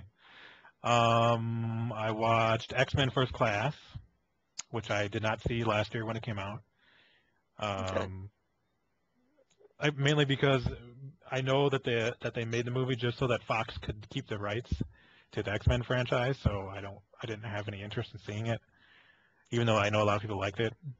But after watching it, I do agree that it's a really good movie, even though it's drastically different than the X-Men comics or even the other X-Men movies. Like, I don't know who that, like, there's some dude that looks like Nightcrawler, but he's red instead of blue. I don't know who that guy is supposed to be. The guy that has, like, the tornadoes, I don't know who he's supposed to be. I don't even know if those guys are even in the comics. I don't think they are. Probably maybe just, characters just created solely for the film, perhaps, I guess. I don't know. Probably. Oh. But the guy that's like Nightcrawler is basically Nightcrawler, except for he's red and he's like, a bad guy instead. And that chick with like the fairy wings, there is a character in the more recent X-Men comics like that. I don't know. Her name is an Angel though. I can't remember what her name is. But yeah, like those X-Men were not the original X-Men. That's for sure. Like the original X-Men were Iceman, Jean Grey, who's Phoenix, Cyclops, Beast, and Angel. Not that chick in the movie, but like Angel, he turns into Archangel later on. Those were the original X-Men. But it was a good movie. I thought the dude who played Magneto was really good. Yep. Michael Fassbender. Yeah. Although the helmet is like a little too big for him. It looked better on Kevin Bacon, I think. I didn't think Professor X was all that great. James McAvoy. Yeah. But it was a good movie. I mean, I definitely recommend checking it out. Yeah, I got it on DVD there and watched it a while back and fairly enjoyed it. It's probably maybe, don't know what would be in my X-Men ranking, probably my second or actually probably might be my favorite one. I don't know. I love the Wolverine cameo. Yeah, I was like, oh, okay, they just had to put that in there. Of course. Yeah, it's pretty much like he's like fuck off or something. Yeah. Yeah. Like Stan Lee with pretty much his obligatory He cameo. wasn't in the movie, I don't think. No, but he's in most of the other ones. Like he was in Amazing Spider-Man, so he was, and he was like the librarian guy in there. That was a great cameo, that one. But they're making a sequel to X-Men First Class, actually. Oh, really?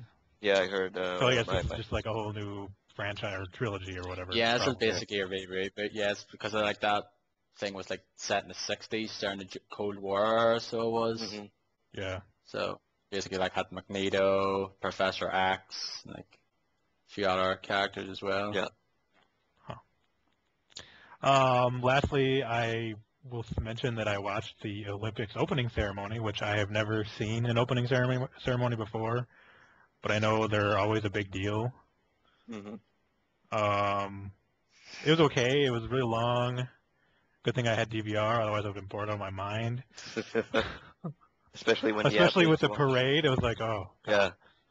God. You only need to watch like the first 90 minutes, and then that's pretty much it though, because you couldn't really.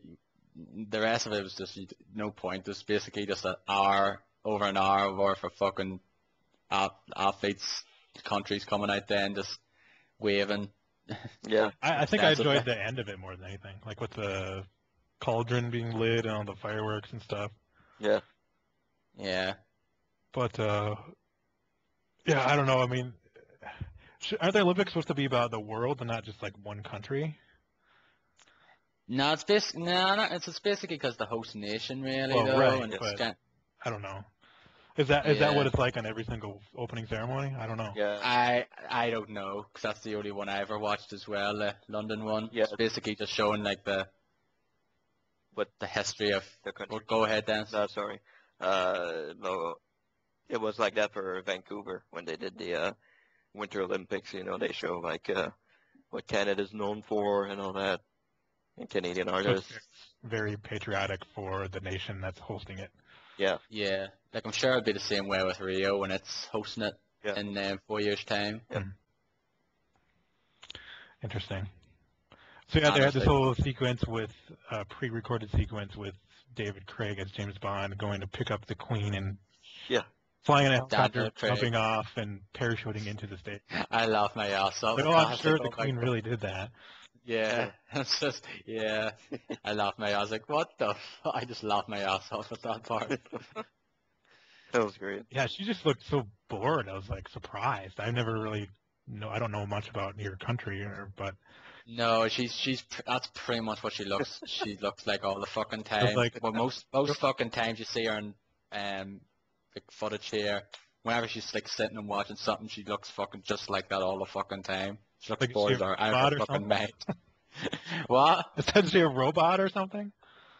Pretty She's much. sitting there reading a piece of paper that says, "I opened the Olympic Games," and like didn't even have any kind of reaction or anything, Yeah. or no emotion at all. It's just weird.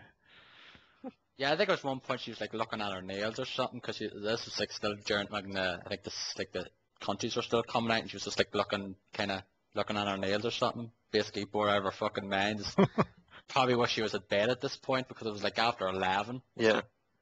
So it was. I'm supposed to be in bed now. One must be in bed right now. Yeah. I Yeah. can't stand. I'm sorry. I And the can't one thing stand that kind of bugged me is if they were trying to show the history of the UK or something during that little musical period where they had this girl who, I don't know, met this dude and lost her phone, and then the guy finds her phone and brings it back to her. They're going through all these time periods of music, like 60s, 70s, all the way up to today.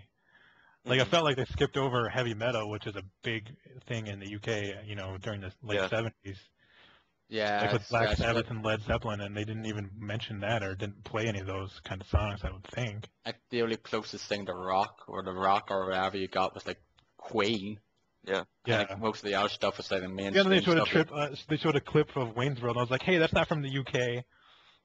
Yeah. They showed a bunch of stuff they showed in clips, though. Like there were certain like TV clips and things as well that weren't Yeah, from they the showed UK. like the Cosby Show, and I don't know. Yeah, and things like that. Yeah, A lot of it was stuff I never even heard of or seen. That's for sure. yeah. Like sitcoms or whatever that are over there, I guess. And then like the house opened up and showed you the guy who made the World Wide Web, Yeah. Yeah. which I thought was pretty cool. So yeah, I don't know. It was okay, I guess, but not as big of a deal as a lot of people make it out to be, I think. Maybe because the fact is, like, you don't really know the heritage and things like that. You like, if you might feel different if you're from here, I guess, perhaps. Mhm. Well, probably, yeah. Yeah, but like from someone out of country who's not really, doesn't know a lot about UK stuff, I guess, then Well, if it's in you, Rio, I'm gonna know less about Rio than the UK. yeah, Even so it's probably gonna be the same thing, perhaps. So whenever it comes to the US again, I guess, then you might care about it a bit more, I guess. When's the But like, last well, time it was in? it's hard to watch the Olympics here when everything is it's not even live and like the commentators are just crap and Yeah. everything is like edited to show you know yeah. or it's edited to seem like that they might not win or something. I don't know. It's just really bad. Yeah, my Twitter feed basically, some people just retweet stuff or tweet about the fucking how bad the coverage is over there Mhm. on NBC. Like the commentators are kind of like fucking just so sad, and some of the stuff's cut out and things like that. Like the thing was cut out. This little wee tribute thing as for a tribute to the victims of people like who died like in the 7/7 like crap thing happened here like the day after London was announced as the host nation. This like thing happened like these bombs went off and things like that, and it was this little tribute, and this America decided to cut that, Mhm. and apparently their excuse was this doesn't correlate with us or something like that. And when the first time I seen, I was like, 9/11 anyone? I Okay. was like, Yeah, I jeez. didn't see that. I don't know what you're talking about. Nah, but you didn't say because the fact it was cut from your coverage anyway. You can probably watch it online somewhere though. It was nice anyway, but apparently that NBC didn't feel that was re- re- relative and relatable. Mhm. Yeah, like I'd watch more of the Olympics. Like I'd like to watch like archery and like shooting and stuff, but I don't know when it's on. Mostly what I've seen during the prime time is which when they play it on NBC is like swimming stuff and gymnastics and then some tennis. Mhm. And of course I'm not going to watch any of the soccer stuff. And then I think that's pretty much all I've seen. Yeah, you probably get certain set number of stuff whereas we're fucking over here. Like It's like 24/7, I bet. 24/7, pretty much fucking. If you want to watch this sport, there's pretty much like several streams. Like there's certain channels that have it on, but like you can press the red button here and go like interactive and watch different sports. It's Mhm. like fucking ridiculous how many streams there is to watch. So we're pretty much buried underneath it. Yeah, you guys are Yeah. pretty host I nation. haven't really watched much of it this week though. Like we've actually gotten like some of us. It's been a good week though for Great Britain though, because we've gotten a bunch of gold, silver, and bronze medals now. So Mhm. at least we're climbing up there now in terms of the medal charts. So anyway, that's pretty much it. Dennis, what about you?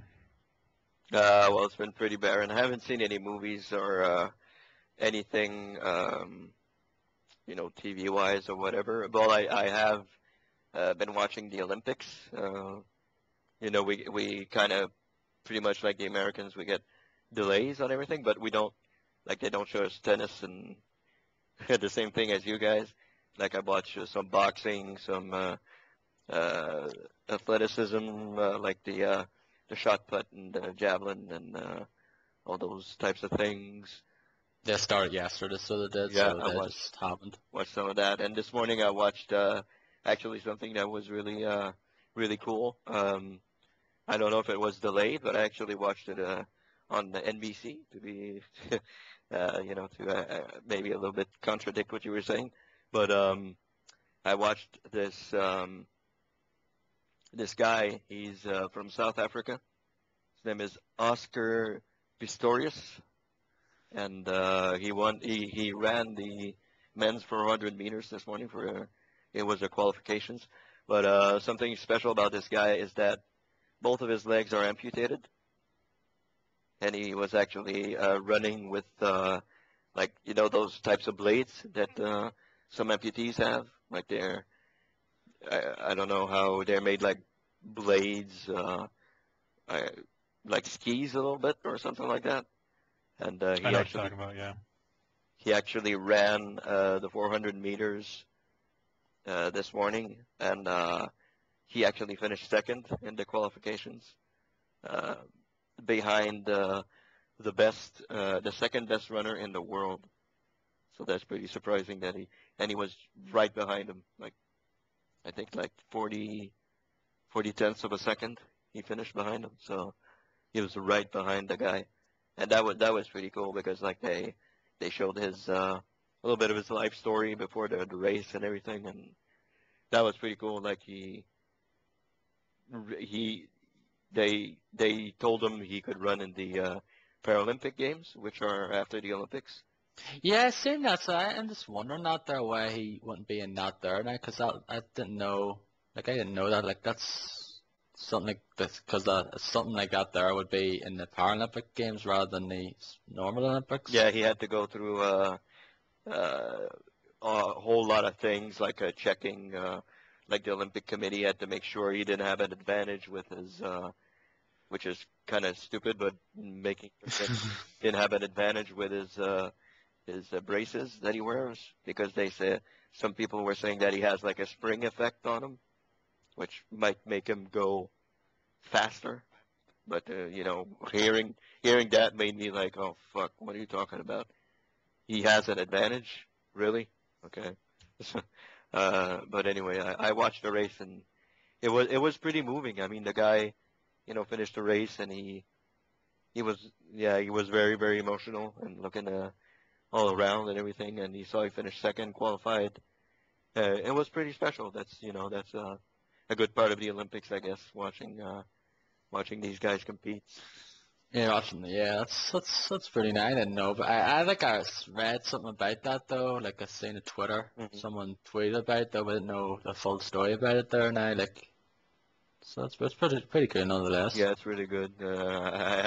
It was pretty cool, and his nickname is Blade Runner, so that's pretty that's pretty awesome. So yeah, I've been watching some Olympics pretty much every week, and actually Canada won their first gold medal this morning, so that's pretty awesome. Yay! Very first game. I know we're far behind the United States and China, but Yeah, still, but that's not surprising. They're usually the ones that kind of dominate most of the well, they're stuff anyway. the most population, so it's Yeah, normal. doy. So we're up to 10 medals. I think Great Britain has more uh, Olympians than any other country does. Well, yeah, that's because they're the host nation, though, so I'm not really that surprised. Like, I think we have like 540 or 20 or 40 odd. I think like USA has like 500, I think. Yeah, So Mhm. we don't have that much more than yourselves. yeah. You guys are third. Great Britain is third right now in the medal stand. Is it? Yeah, you guys are third with 26 total. Oh, jeez. I think the last time I checked, it was fifth. Yeah, you went up a little bit, and Yeah, I must have won more medals today, I guess, then. we're actually 21st. Yeah. 10. We have 10 medals now, so I should get probably a couple more, but we'll see. But yeah, that's pretty much the only thing I've been watching. I guess I should put out there that I will quite possibly be going to Montreal's Comic-Con, which is held September 14 to 16. One of my friends that I work with whom I think Derek would get really well along with the whole comic book thing. He's a gigantic comic book fan, and he's been going every year since the Comic-Con has come to Montreal. So he asked We me, can hey, you can pick up the Walking Dead comics while you're there. probably. I'm Yeah. probably going to pick up a couple of comics while I'm there. Yeah, get the compendiums or something, because like I think there's two compendiums. Well, like actually no, there's just the one at the moment, but the second one, which is like issues 49 to 90 odd, is like coming out in October, I think, or something. Hmm. But like there's volumes as well, like has spans a couple of issues. There's soft covers, and then there are hard covers, and then there's those compendiums. Yeah, Yeah. I have the first 7 hardcover ones. I need to get the compendium and see how. And a guy in my Twitter feeds actually started reading the Walking Dead there, and he just basically I think he just went through them because he was just so into it. Yeah. So What must be happened? damn good then. Yeah. Yeah. Oh, yeah. Go on, Derek. No, yeah, I was gonna say once you start reading it, you're not gonna want to stop Yeah. until you're all caught up. So yeah, I'm gonna. apparently there's not a whole ton of video games over there when there's a Montreal Comic Con, but there's a couple of them. I guess Ubisoft will be there, and maybe a Montreal or something. A couple of guys there. I'm going mostly because one of my friends told me that Patrick Stewart and William Shatner will be there. So I kind of want to go now because I really love Patrick Stewart, and everybody loves the Shat. So kind of looking forward to seeing those guys. A couple of other people that'll be there. Malcolm McDowell's going to be there. So let me scroll down the list here. Will Wheaton is going to be there. Mm-hmm. That's cool.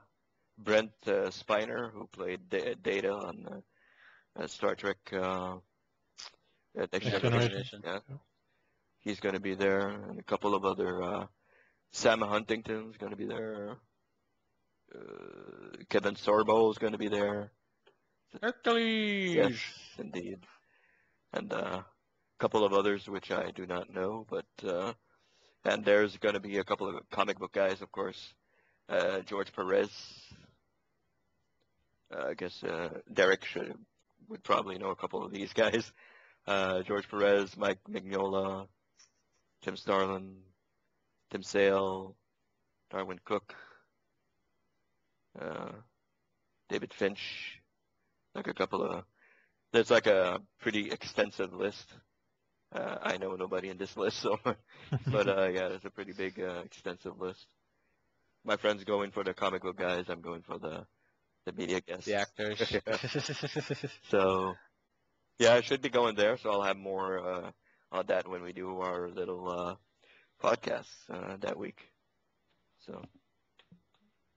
Yeah. Cool. Sounds good. That sounds interesting. There's nothing around here, around these parts, unfortunately, which kind of sucks, but because I'm pretty much from a little small village, so You guys. if I basically want to go somewhere like that, I pretty much will have to spend a bit of money and travel